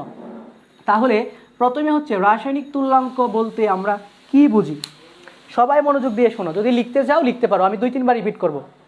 তাহলে প্রথমে হচ্ছে রাসায়নিক তুল্যাঙ্ক কাকে বলে। রাসায়নিক তুল্যাঙ্ক হচ্ছে প্রধানত কোনো একটা মৌলের জন্য আমরা বের করি।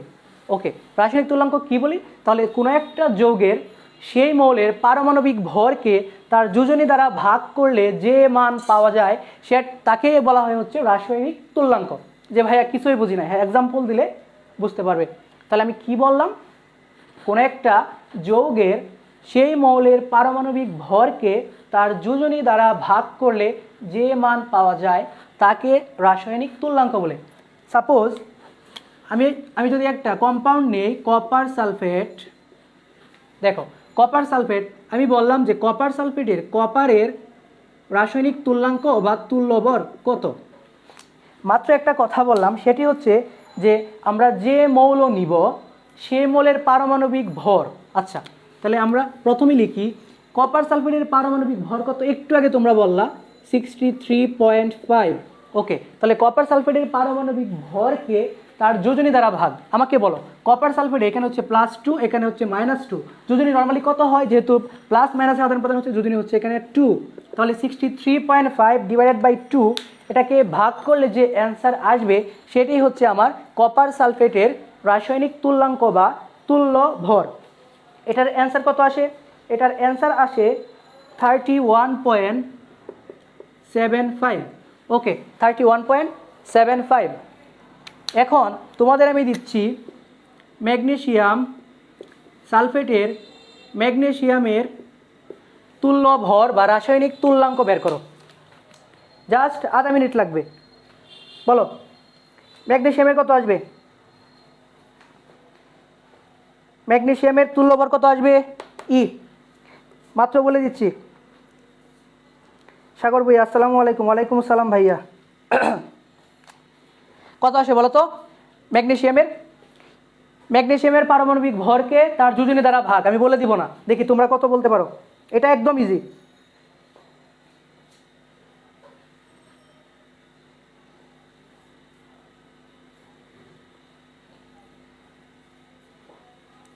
দ্রুত অ্যান্সার দেও। 12 12 12।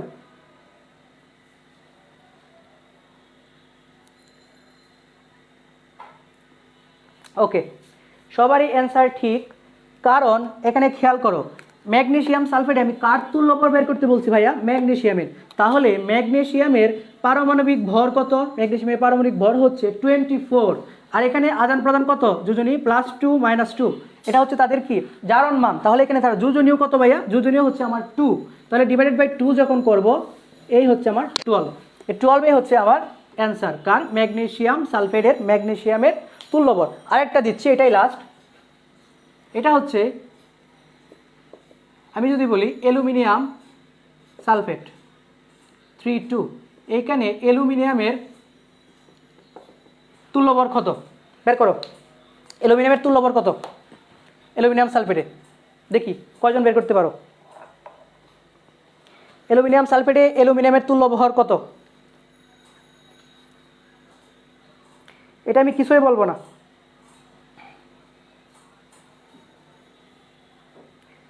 অ্যালুমিনিয়াম সালফেটের অ্যালুমিনিয়ামের তুল্যভর বা তুল্যাঙ্ক কত? রাসায়নিক তুল্যাঙ্ক। অ্যালুমিনিয়ামের পারমাণবিক ভর কত? অ্যালুমিনিয়ামের পারমাণবিক ভর কত? অ্যালুমিনিয়ামের পারমাণবিক ভর হচ্ছে 27, আর তার যোজনী কত? যোজনী হচ্ছে ভাইয়া 3। তাহলে ভাগ করলে কত আসে অ্যান্সার? 33.5 এটা আসে।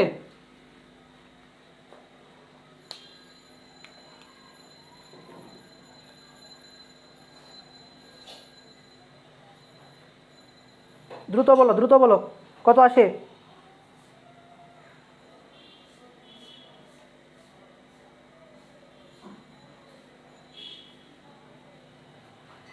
এটা আমি আর বলতেছি না, তোমরা এটা সহ বন্দি পাঠশালা গ্রুপে পোস্ট করবা। তাহলে এই টপিক আমাদের শেষ।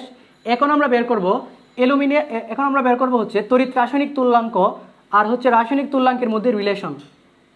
খুবই ইম্পর্টেন্ট, সবাই মনোযোগ দাও।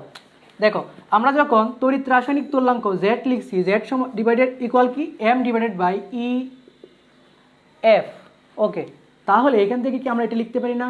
M divided by E into 1/f। এই যে ভাইয়া আমি এম ডিভাইডেড বাই ই লিখতেছি, এইটাই তো আমার রাসায়নিক তুল্য ভর। আমি যা বলতেছি পারমাণবিক ভরকে তার যোজনী দ্বারা ভাগ। তাহলে এটা যদি তার তুল্য ভর হয়, তাহলে আমরা তুল্য ভরকে কী দ্বারা প্রকাশ করছি? ই দ্বারা প্রকাশ করলাম, ই ইন্টু 1/f। তাহলে আমরা যদি আর গুণন করি কি আসে? E equal Z F. এটাই হচ্ছে আমার মেন রিলেশন। আমরা কি লিখলাম?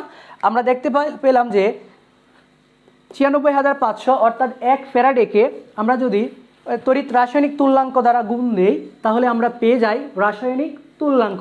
একে আরেকটু মডিফাই করলে এইটা আসে Z equal 96,500 into 96,500 E equal 96,500 into Z. সবাই তুলে নাও। এটাই হচ্ছে আমাদের এমসিকিউ এর জন্য আমরা সরাসরি ইউজ করতে পারবো। যখন আমাকে বলবে তড়িৎ রাসায়নিক তুল্যাঙ্ক দেয়া রাসায়নিক তুল্যাঙ্ক বের করো, অথবা রাসায়নিক তুল্যাঙ্ক দেওয়া তড়িৎ রাসায়নিক তুল্যাঙ্ক বের করো, আমি এখন এই ম্যাথ দিব তোমাদের। সবার কি তোলা হয়েছে? সবার কি তোলা হয়েছে এ পর্যন্ত?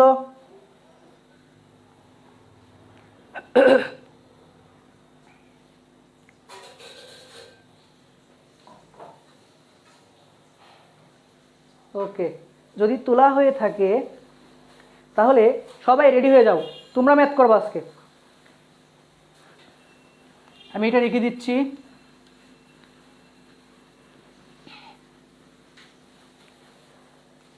সবাই রেডি? ফার্স্ট 1, এটা হচ্ছে আমাকে বলতেছে সিলভারের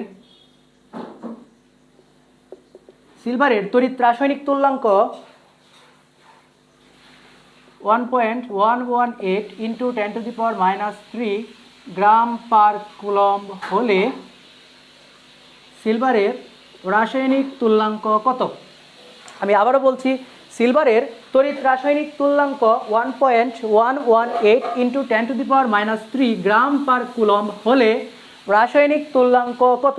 সবাই ঝটপট ক্যালকুলেটর নিয়ে কাজ করে ফেলো। তোমার সামনে কিন্তু অলরেডি সূত্রটা দেয়া আছে। দ্রুত ইনপুট দাও আর আমাকে বলো যে কত আসছে, এটার ভ্যালু কত? দ্রুত বলো, আমি ওয়েট করতেছি। কত আসে তোমরা তাড়াতাড়ি ক্যালকুলেট করো। তড়িৎ রাসায়নিক তুল্যাঙ্কের ভ্যালু দেয়া, আমাকে বের করতে বলছে রাসায়নিক তুল্যাঙ্ক। জাস্ট 96,500 দিয়ে গুণ দাও, যা আসবে ওইটাই অ্যান্সার। দ্রুত ক্যালকুলেট করো, দ্রুত।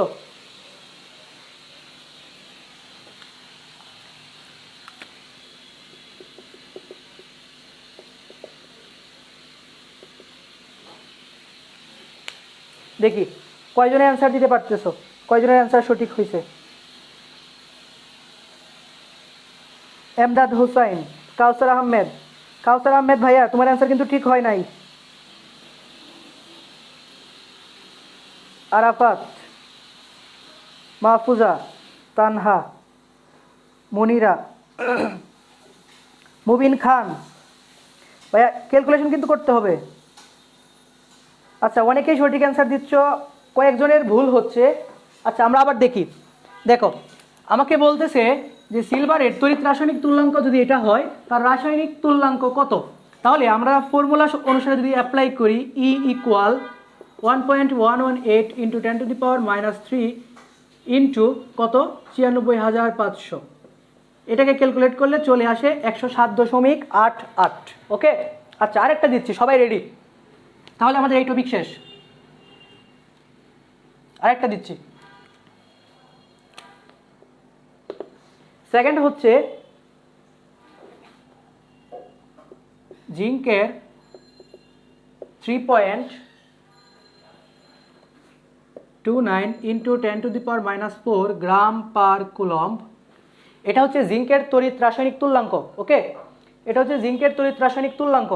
তাহলে বুঝতেই পারছো জিঙ্কের 3.29 10⁻⁴, হ্যাঁ, যদি তার তড়িৎ রাসায়নিক তুল্যাঙ্ক এটা হয় তার রাসায়নিক তুল্যাঙ্ক কত? ঝটপট হিসাব করো, দ্রুত ক্যালকুলেট করো, দেখবো কতজন ক্যালকুলেটর নিয়ে বসছো। দ্রুত দ্রুত,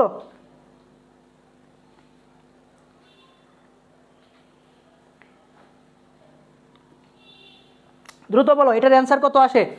জিঙ্কের তড়িৎ রাসায়নিক তুল্যাঙ্কের ভ্যালু দেওয়া আছে, আমাকে বের করতে বলছে জিঙ্কের রাসায়নিক তুল্যাঙ্ক কত। খুবই ইজি, খুবই ইজি, জাস্ট ক্যালকুলেট চাপো, ক্যালকুলেট করো, তাহলে অ্যান্সার চলে আসবে।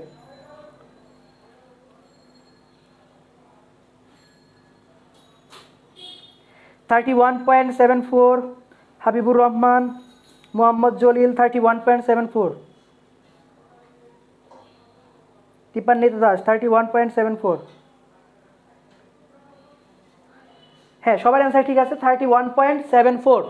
আমরা যখন এখানেও সেম কাজটা করব, এই ৯৬৫০০কে 3.29 ইন্টু 10⁻⁴ দ্বারা গুণ দিব, তখন কত আসবে? তোমরা কি বলতেছো? 31.74।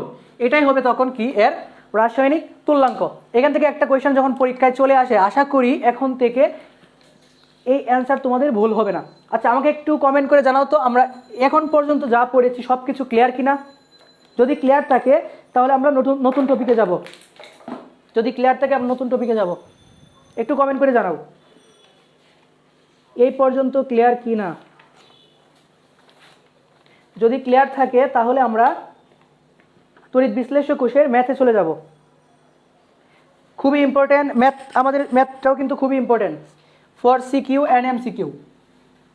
এখন আমরা করব তড়িৎ বিশ্লেষ্য কোষের ম্যাথ। কোষ থেকে আমরা এখন ম্যাথ সলভ করব।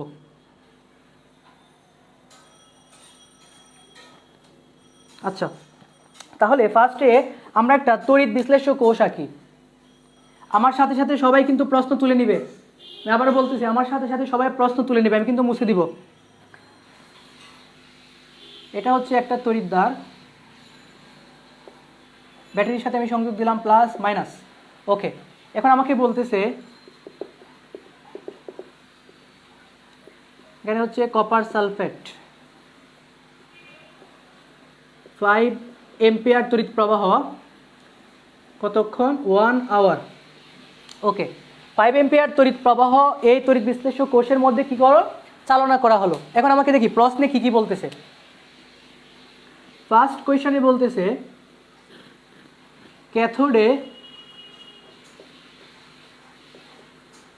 ক্যাথোডে সঞ্চিত পদার্থের পরিমাণ কত? এটা হচ্ছে ফার্স্ট কোয়েশ্চন। আমাকে একটা কোষ দেয়া, কোষের মধ্যে আমাকে ভ্যালু দেওয়া হচ্ছে, এই কোষটা চালানো করা হয়েছে 1 ঘন্টা, কত তড়িৎ প্রবাহ? 5 এম্পিয়ার। ওকে, বলছে ক্যাথোডে সঞ্চিত পদার্থের পরিমাণ। আর নাম্বার 2 বলতেছে ক্যাথোডে যে পরিমাণ পদার্থ সঞ্চিত হয়েছে সেই সঞ্চিত পদার্থের পরমাণুর সংখ্যা। সঞ্চিত পদার্থের পরমাণুর সংখ্যা। নাম্বার 3 বলতেছে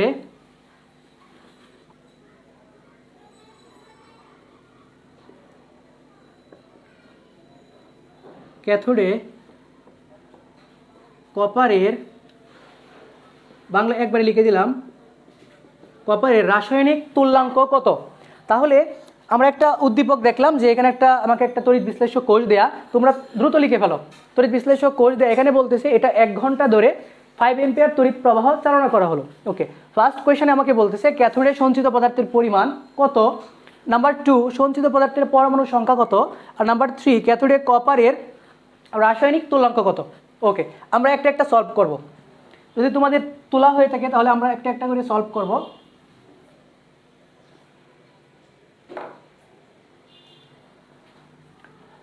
সবাই দ্রুত তুলো। দ্রুত তোলা হলে আমরা শুরু করে দিব। আচ্ছা, দেখতে কোনো প্রবলেম হচ্ছে? লাল কালার কোনো সমস্যা হচ্ছে?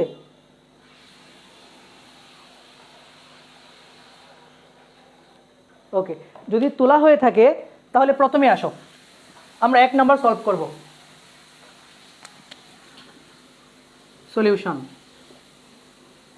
ফার্স্ট। আচ্ছা, 1 নম্বরে কি দেখা যাচ্ছে? আমাকে বলছে ক্যাথোডে সঞ্চিত পদার্থের পরিমাণ। তাহলে ফ্যারাডের ফার্স্ট ল থেকে আমরা একটা জিনিস শিখেছি, ডাব্লিউ ইকুয়াল কি ভাইয়া? W equal Z Q. Okay, W equal Z Q যদি হয়, এই ম্যাথটাকে আমরা 2টা প্রসেসে কিন্তু করব। আর একটা প্রসেস হচ্ছে রোপ মেথড, আমার নিজের নাম দেওয়া রোপ মেথড। একটা সূত্র লিখবো একদম রোপের মতো, এক সূত্রের মধ্যে একদম A to Z সব ম্যাথ করা যায়।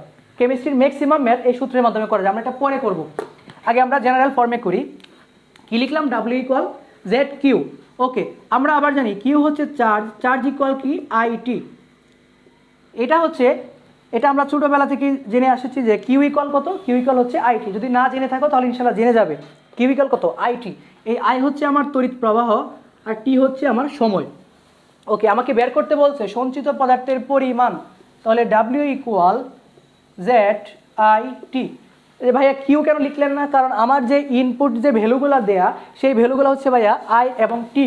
যদি সরাসরি আমাকে চার্জ দেওয়া থাকতো তাহলে আমি সরাসরি কিউ এর ভ্যালু ইনপুট নিতাম। ওকে, তাহলে এখান থেকে আমাকে জেড এর ভ্যালু কিন্তু বের করতে হবে। জেড এর ভ্যালু কি? আমাকে উপরে কি লিখতে হয় ভাইয়া? উপরে লিখতে হয় পারমাণবিক ভর। কপারের পারমাণবিক ভর হচ্ছে 63.5 ডিভাইডেড বাই ইএফ। আমরা ইএফ লিখে ফেলি।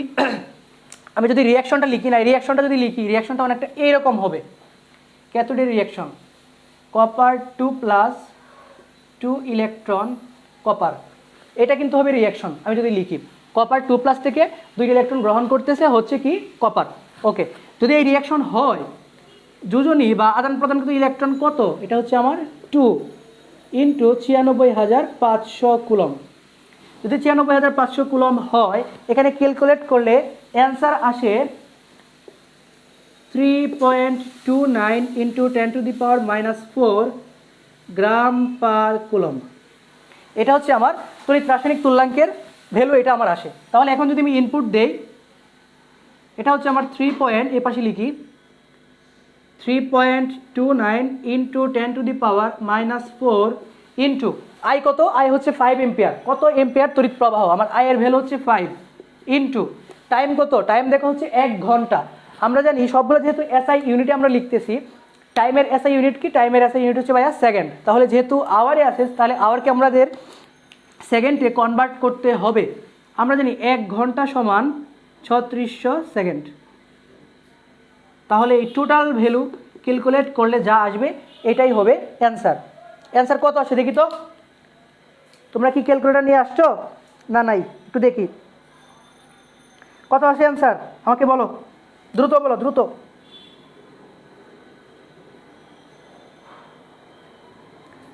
5.92।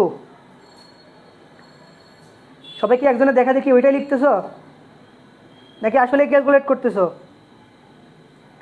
5.92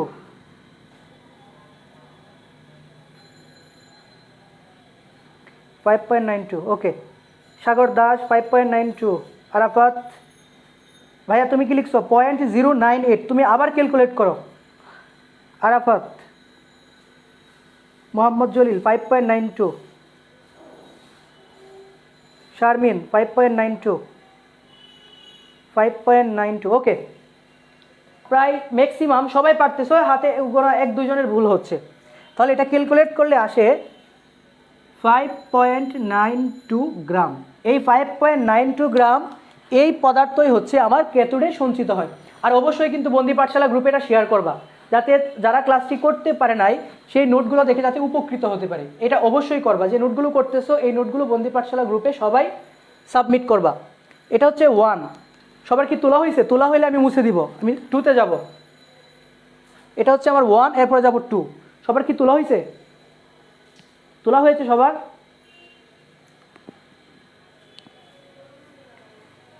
হ্যাঁ, আর লিখতে হবে না, 5.92 আমাকে বলো যদি তোলা হয়ে থাকে, তাহলে আমি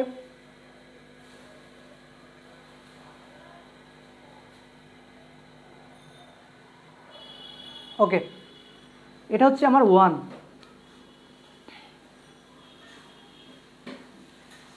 আমরা রোপ মেথডে যখন করব তখন দেখব তড়িৎ রাসায়নিক তুল্যাঙ্কের ভ্যালু কিন্তু বের করতে হয় না। ওইটা আরেকটু ইজি, আগে আমরা নর্মাল ফর্মে শিখি, কারণ আমাদের এভাবেই বেশি শেখানো হয়। আচ্ছা, এখন আমরা রপ মেথডে দেখি। এই মেথডে আসলে আমরা কি লিখি?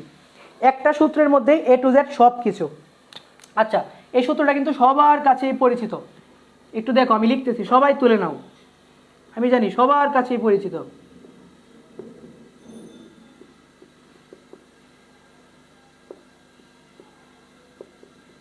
এই পাশে জায়গা নাই, আমি নিচে লিখতেছি। সব তোমরা কিন্তু সবটা এক লাইনে লিখবা, এক লাইন বরাবর।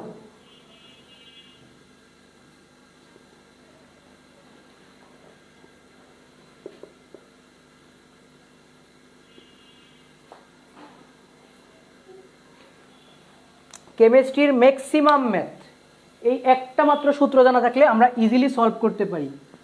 সব তোমরা কিন্তু এক লাইন বরাবর লিখবা। আমার এই পাশে জায়গা নেই, এই জন্য আমি এই পাশে লিখলাম।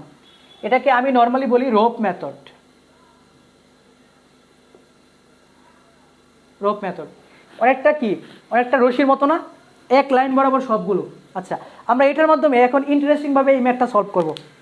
তারপরে আমরা 2, 3 ফার্স্ট জাস্ট আমরা শুধু টেকনিকটা দেখাবো যে কীভাবে সলভ করব, আর 2, 3 আমরা এটার মাধ্যমে সলভ করব। তাহলে লিখা অনেক কম লিখতে হয়, সময় অনেক কম লাগে। বুঝতে পারছো? আচ্ছা, এটা কি তোলা হয়েছে সবার? রোপ মেথড যদি তোলা হয়, খেয়াল করো, আমাকে বলছিল ক্যাথোডে সঞ্চিত পদার্থের পরিমাণ। এই ফর্মুলার মধ্যে সঞ্চিত পদার্থ বা কোনো কিছুর পরিমাণ হচ্ছে আমার ডাব্লিউ। এটাই কিন্তু আমাকে বের করতে বলছিল। কার সঞ্চিত পদার্থ ভাইয়া? কপারের। তাহলে W/M আমাকে এই পার্ট নিয়ে নিলাম ইকুয়াল, এরপরে দেখি কোন পার্ট নিলে আমি এই কোয়েশনের মাধ্যমে সলভ করতে পারি। দেখো, যেহেতু এখানে IT দুইটাই ফর্ম আছে, তাহলে IT/EF এইটা ইকুয়াল কিন্তু আমি এটা নিতে পারি, IT/EF। যদি আমি এটা নিতে পারি, আমাকে বের করতে হবে কিসের ভ্যালু? আমাকে বের করতে হবে W এর ভ্যালু। এটা কিন্তু এক নাম্বারটা ভাইয়া এই ফর্মে। তাহলে W = IT/EF ইনটু এখানে কত? এখানে হচ্ছে আমার M। খেয়াল করে দেখো, এখন কিন্তু সব কিছুই তোমার জানা। কীরকম? I কিন্তু তুমি জানো I কত? 5 এম্পিয়ার। T কত? 1 আওয়ার। E কত? যেহেতু কপার 2+, আমরা রিয়েকশন থেকে দেখি E হচ্ছে 2, আর F তো ভাইয়া 96,500, আর M হচ্ছে 63.5। তাহলে এভাবে যদি ক্যালকুলেট করি তখন কিন্তু সরাসরি অ্যান্সার চলে আসে 5.92 গ্রাম। আচ্ছা, আমাকে একটু বলো তো যে প্রথম মেথড বেশি ইজি লাগছে নাকি সেকেন্ড মেথড বেশি ইজি লাগছে? জাস্ট ফার্স্ট সেকেন্ড লিখলে আমি বুঝতে পারবো যে এটা হচ্ছে আমরা সেকেন্ড মেথড দিয়ে অ্যাপ্লাই করলাম, একদম এক লাইনে শেষ। আমাকে একটু বলো তো কোন মেথডে বেশি ভালো লাগছে, ফার্স্ট মেথড নাকি সেকেন্ড মেথড?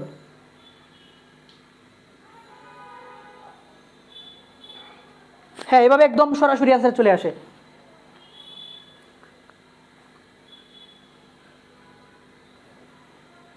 ফার্স্ট মেথড বেশি ইজি লাগছে নাকি সেকেন্ড মেথড? এভাবে কিন্তু ভাইয়া জাস্ট আমাকে বের করতে বলছে W এর ভ্যালু, তাহলে W/M ইকুয়াল কোয়েশনে কোন ভ্যালুগুলো আমার দেওয়া আছে জাস্ট ওইটার ইকুয়াল নিতে হবে। তাহলে W/M ইকুয়াল এখানে হচ্ছে IT/EF।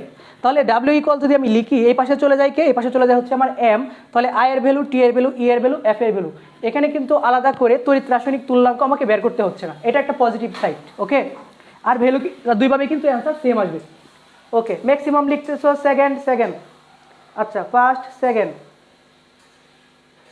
তোমার কাছে যেভাবে ভালো লাগে তুমি সেইভাবেই অ্যান্সার করবা, কারণ আলটিমেটলি পরীক্ষায় কিন্তু আমাদের তখন নাম্বারটাই হচ্ছে মেজর। বুঝতে পারছো? আমরা কোন প্রসেসিংয়ে করলাম এটা ম্যাটার না, পরীক্ষায় কিন্তু আমাদের নাম্বারটা হচ্ছে মেজর। আমরা ফার্স্ট শেষ, এখন আমরা সেকেন্ডটা করবো যে সঞ্চিত পদার্থের পরমাণু। আমি নিচের পার্ট মুছে দিচ্ছি।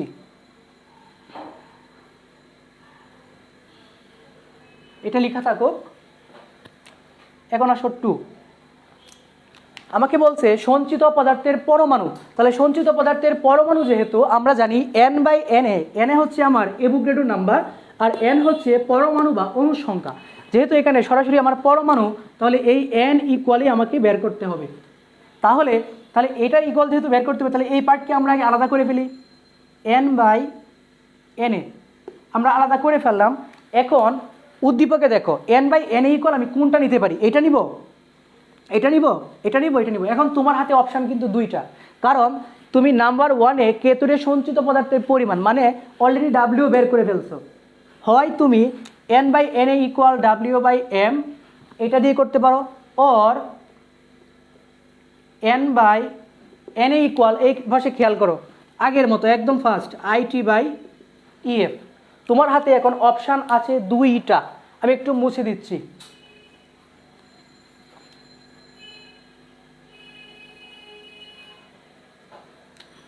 অপশান দুইটা, একটা হচ্ছে n/na ইকুয়াল w/m, এটা হচ্ছে ফার্স্ট স্টেপ। আরেকভাবে তুমি লিখতে পারো n/na ইকুয়াল IT/EF। তুমি যেভাবেই ক্যালকুলেট করো না কেন আমাকে কিন্তু n এর ভ্যালুই বের করতে হবে। দেখি কে কোন প্রসেসিংয়ে করতেছো আমাকে একটু জানাও। ফার্স্ট প্রসেসিংয়ে করতেছো নাকি সেকেন্ড প্রসেসিংয়ে? কত আসে অ্যান্সার? একটু দ্রুত ক্যালকুলেট করো, পরমাণু সংখ্যা কত আসে? তুমি এভাবে বের করতে পারো, এভাবে বের করতে পারো। আচ্ছা আমি দুইভাবে দেখাচ্ছি। তাহলে ফার্স্টভাবে যদি দেখি n ইকুয়াল উপরে আমার w/m ইন্টু na, এভাবে বের করলে কিন্তু একটু লেখাটা কম লিখতে হয়, এই যে IT/EF কে আবার ইনপুট দিতে হয়। তাহলে এখানে দেখো w কত আগে আমরা পেয়েছি 5.92 ইন্টু অ্যাভোগাড্রো নাম্বার কত 6.02 ইন্টু 10⁻23 ডিভাইডেড বাই 63.5। আচ্ছা তোমাদের কারো খারাপ লাগতে পারে যে ভাই সবসময় কি কপার সালফেট? না, আমার সুবিধার জন্য আমি কপার সালফেট দিয়ে করাচ্ছি। এখানে যে কোনো কম্পাউন্ড থাকতে পারে, বুঝতে পারছো? তো এটাকে ক্যালকুলেট করো, ক্যালকুলেট করে দেখো n এর ভ্যালু কত আসে। আজান দিচ্ছে, আজানের জন্য বিরতি। আজানটা শেষ হোক, তারপরে আবার আমরা কন্টিনিউ করব।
ওকে, আজান শেষ, এখন কি শেষ করে দিব নাকি আর কিছুক্ষণ কন্টিনিউ করব?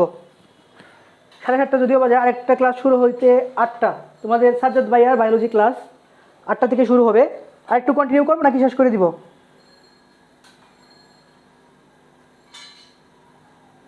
আচ্ছা,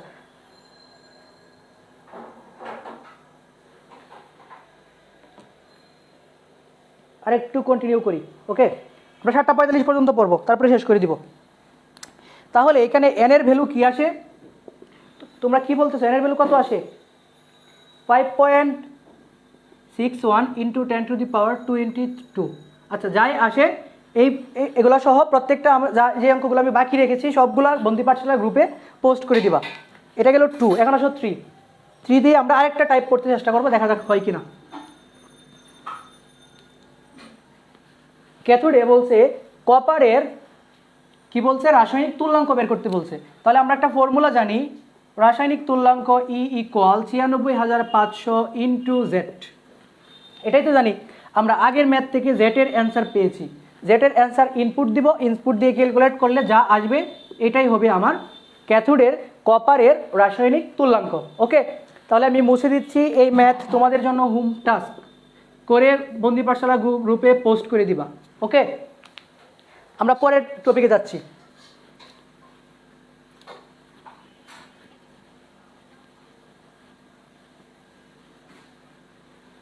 এখন হচ্ছে ভাই আমরা যে এগুলো পড়লাম যে প্রত্যেকটা কোষেই কিন্তু কয়টা তড়িৎদ্বার ছিল? দুইটা তড়িৎদ্বারে আয়নও ছিল কয়টা? দুইটা, একটা ক্যাটায়ন একটা অ্যানায়ন। যে এমন কি হতে পারে না যদি কোনো একটা তড়িৎ বিশ্লেষ্য কোষে দুইয়ের অধিক আয়ন থাকে? কীরকম? আমি ধরো এই একটা তড়িৎ বিশ্লেষ্য কোষ নিলাম, তড়িৎ বিশ্লেষ্য কোষে দুইটা হচ্ছে আমার তড়িৎদ্বার। এখানে ধরো সোডিয়াম প্লাসও প্রেজেন্ট, পটাশিয়াম প্লাসও প্রেজেন্ট, ক্লোরাইড মাইনাসও প্রেজেন্ট, নাইট্রেট মাইনাসও প্রেজেন্ট, এইরকম আছে। আচ্ছা, আমরা জানি যে পটাশিয়াম প্লাস আর ক্লোরাইড মাইনাস সে যদি একা থাকতো তাহলে ক্লোরাইড আয়ন কি হয়? ইলেকট্রন ত্যাগ করে কোথায় চলে যায় ভাইয়া? অ্যানোডে চলে যায়। আর সোডিয়াম প্লাস চলে যায় কোথায়? ক্যাথোডে চলে যায়। কিন্তু এখন যেহেতু এই সোডিয়াম প্লাসও প্রেজেন্ট, পটাশিয়াম প্লাসও প্রেজেন্ট, একইভাবে chloride minus present, nitrate minus present, তাহলে কে আগে ক্যাথোডে যাবে, কে আগে অ্যানোডে যাবে? এক কথায় কে আগে চার্জ মুক্ত হবে? এই যে আমি যখন একটু আগে লিখছি ক্লোরাইড মাইনাস ইলেকট্রন ত্যাগ করে হয়ে যায় ক্লোরিন, ইলেকট্রন, এই যে ভাইয়া চার্জ মুক্ত হচ্ছে, চার্জ মুক্ত হচ্ছে। এখন তো ছিল আমার কয়টা? এখন হচ্ছে দুইটা করে। তাহলে দুইটার মধ্যে কে আগে চার্জ মুক্ত হবে এই বিষয়টা আমরা এখন দেখব, যে একের অধিক যখন থাকবে তখন আসলে কে আগে চার্জ মুক্ত হবে আর কে পরে চার্জ মুক্ত হবে, এই বিষয়টা আমরা এখন অ্যাপ্লাই করব। দেখো, কোন একটা পাত্রে বা কোনো একটা তড়িৎ বিশ্লেষ্য যৌগে কোন যৌগ বা কোন পদার্থ আগে চার্জ মুক্ত হবে তা বেসিক্যালি ডিপেন্ড করে তিনটি প্রসেসিংয়ের উপর। কয়টা প্রসেসিং? তিনটা প্রসেসিং। কে আগে চার্জ মুক্ত হবে তা নির্ভর করবে তিনটা পদ্ধতির উপর। কখন? যখন দ্রবণে একাধিক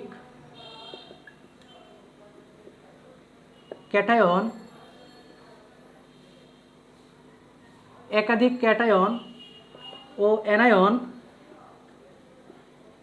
থাকবে। সে ধাপগুলো কি কি আমরা একটা একটা করে লিখতেছি। নাম্বার ওয়ান হচ্ছে তড়িৎ রাসায়নিক সারি।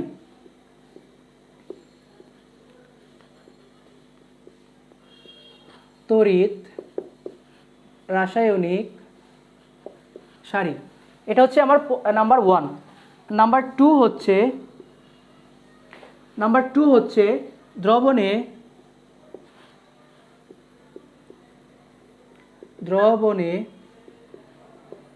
ক্যাটায়ন ও অ্যানায়ন এর ঘনমাত্রা। আর নাম্বার 3 তড়িৎদ্বারের প্রকৃতি। তড়িৎদ্বারের আমরা একটা একটা করে এক্সপ্লেন করব। আমরা কি বললাম? যখন কোনো একটা দ্রবণে একের অধিক, বেসিক্যালি তো প্রধানত কয়টা থাকে? দুইটা থাকে। যদি দুইয়ের অধিক ক্যাটায়ন এবং অ্যানায়ন থাকে তাহলে কে আগে চার্জ মুক্ত হবে, মানে কে আগে কে আগে ক্যাথোডে যাবে অথবা কে আগে অ্যানোডে যাবে, এটা ডিপেন্ড করবে প্রধানত কয়টা বিষয়ের উপর, 3টা বিষয়ের উপর। এটা 3বার করে পড়ে নাও, এমসিকিউর জন্য খুবই ইম্পর্টেন্ট। নাম্বার 1 বলছি তড়িৎ রাসায়নিক সারি, নাম্বার 2 দ্রবণে ক্যাটায়ন ও অ্যানায়নের ঘনমাত্রা, আর নাম্বার 3 তড়িৎদ্বারের প্রকৃতি। 3টা বিষয় বলছি, সবাই ঝটপট তুলে নাও। কি কি বিষয়? 3টা ঘটনা হয়।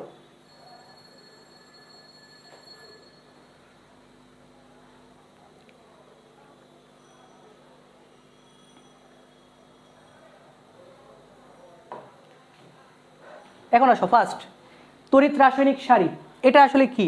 এই যে দেখো পাশেই সুন্দর একটা জিনিস লিখে রাখছি, ক্যাটায়ন অ্যানায়ন। এটা হচ্ছে বাজারে অনেক ধরনের ছন্দ পাবা, বুঝতে পারছো? বাজারে অনেক ধরনের ছন্দ পাবা, এক একজন এক একভাবে এটাকে মনে রাখে। সো এটা মনে রাখার দায়িত্ব হচ্ছে তোমার। এই ছন্দ যদি আমি লিখে দেই তাহলে যে সময় আছে এটা চলে যাবে।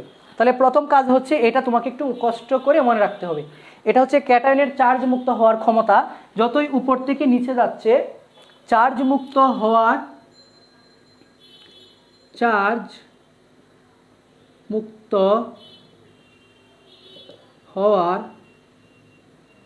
প্রবণতা বাড়ছে।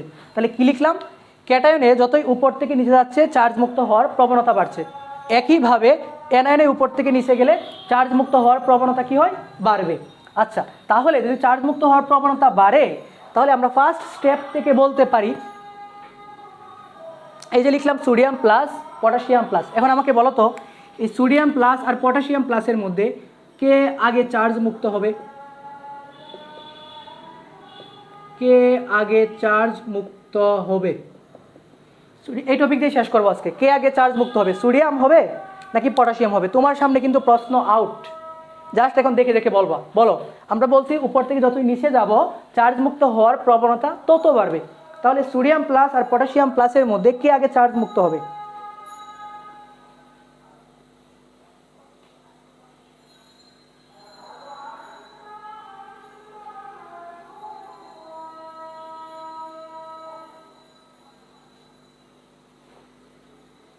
বলো, সোডিয়াম নাকি পটাশিয়াম?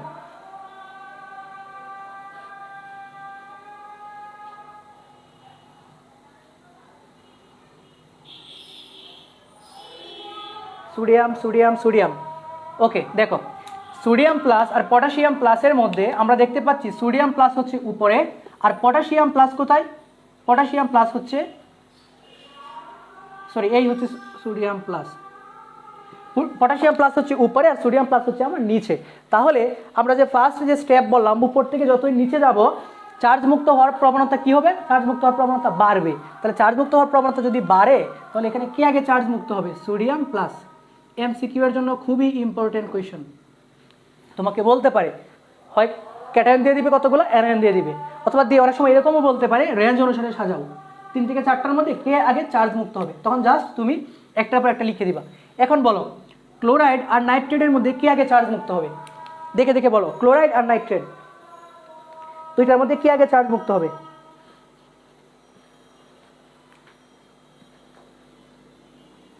যারা পড়তেছো তারা কিন্তু আসলে ঠিকই ভালো ভালো কমেন্ট করতেছো, আর যারা আসতেছো আর যাচ্ছ বলো Cl মাইনাস NO3 মাইনাস দুইটার মধ্যে কে আগে চার্জ মুক্ত হবে? ক্লোরাইড হবে নাকি নাইট্রেট হবে?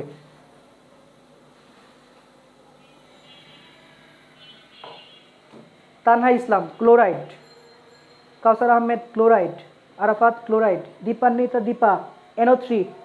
আপু এটা দেখে বলো কে আগে চার্জ মুক্ত হবে? আমি বলছি যত উপর থেকে নিচে যাব চার্জ মুক্ত হওয়ার প্রবণতা তত বাড়বে। তাহলে যে নিচে থাকবে তার চার্জ মুক্ত হওয়ার প্রবণতা বাড়বে। তাহলে ক্লোরাইড কোথায় অবস্থান করতেছে? এই হচ্ছে ক্লোরাইড। আর নাইট্রেট কোথায়? নাইট্রেট হচ্ছে তার উপরে। তাহলে ক্লোরাইডের অবস্থান কোথায়? নিচে। তাহলে আগে চার্জ মুক্ত হবে ক্লোরাইড আয়ন, এরপরে হবে নাইট্রেট আয়ন। এটা হচ্ছে আমাদের এই ফার্স্ট স্টেপ থেকে বুঝতে পারছি যে কি কি বিষয়ের উপর ডিপেন্ড করবে। এর 1 নাম্বার হচ্ছে তড়িৎ রাসায়নিক সারি। এখন যাব নাম্বার 2, দ্রবণে ক্যাটায়ন ও অ্যানায়নের ঘনমাত্রা। এখন হচ্ছে এই যে আমরা রোলটা অ্যাপ্লাই করলাম, এটা শুধুমাত্র যখন দ্রবণে কোনো ঘনমাত্রা থাকবে না, কিছুই থাকবে না, জাস্ট বলা যে দুইটা আয়ন এর মধ্যে কে আগে চার্জ মুক্ত হবে, তখনই শুধুমাত্র তড়িৎ রাসায়নিক সারি আমরা অ্যাপ্লাই করব। কিন্তু যদি আমার দ্রবণে ঘনমাত্রা দেয়া থাকে তখন কিন্তু উল্টা ঘটনা ঘটবে। তখন কি হবে? তখন হবে ঘনমাত্রা যার বেশি চার্জ মুক্ত হবে সে আগে। কি বললাম? ঘনমাত্রা যার বেশি সে আগে চার্জ মুক্ত হবে, তাহলে ঘনমাত্রা যার কম সে পরে চার্জ মুক্ত হবে। তখন কিন্তু ভাইয়া এই সারি কিন্তু তখন অ্যাপ্লাই হবে না। কখন? যখন আমাকে ঘনমাত্রা দেওয়া থাকবে। তো সে আমরা যদি একটা এক্সাম্পলে যাই, দেখো আমরা যদি একটা এক্সাম্পলে যাই, এইরকম ধরো আমাকে বলতেছে 0.1 সোডিয়াম ক্লোরাইড এর জলীয় দ্রবণে, সোডিয়াম ক্লোরাইডের জলীয় দ্রবণে ঋণাত্মক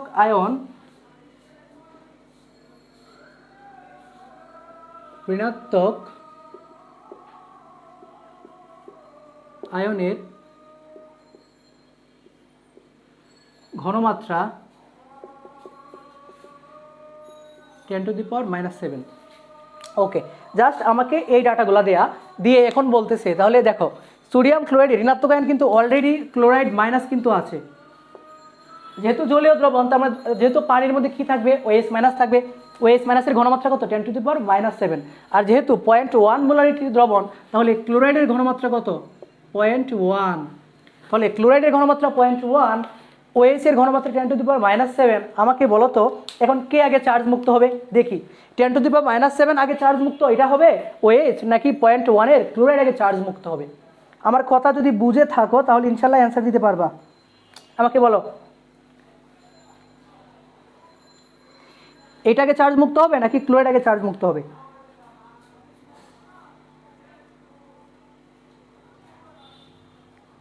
কে আগে চার্জ মুক্ত হবে বলো? OH নাকি ক্লোরাইড?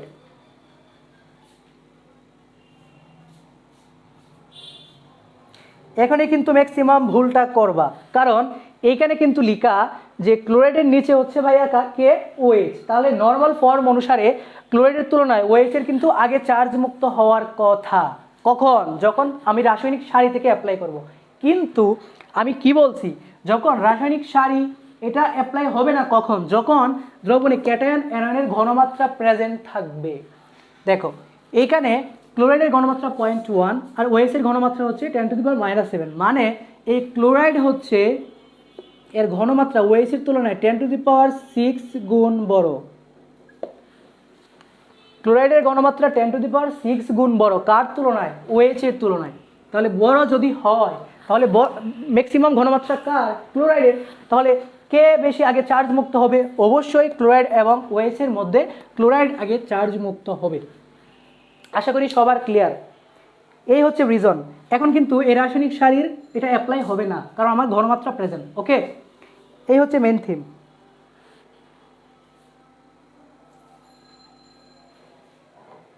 হ্যাঁ, সবার ক্লিয়ার। এখন আসো পার্ট 3, মানে এই 3 নম্বর পয়েন্টের জন্য আমরা অ্যাপ্লাই করি তড়িৎদ্বারের প্রকৃতি। আচ্ছা, এখন দেখি তড়িৎদ্বারের প্রকৃতি কিভাবে মূলত ডিপেন্ড করে।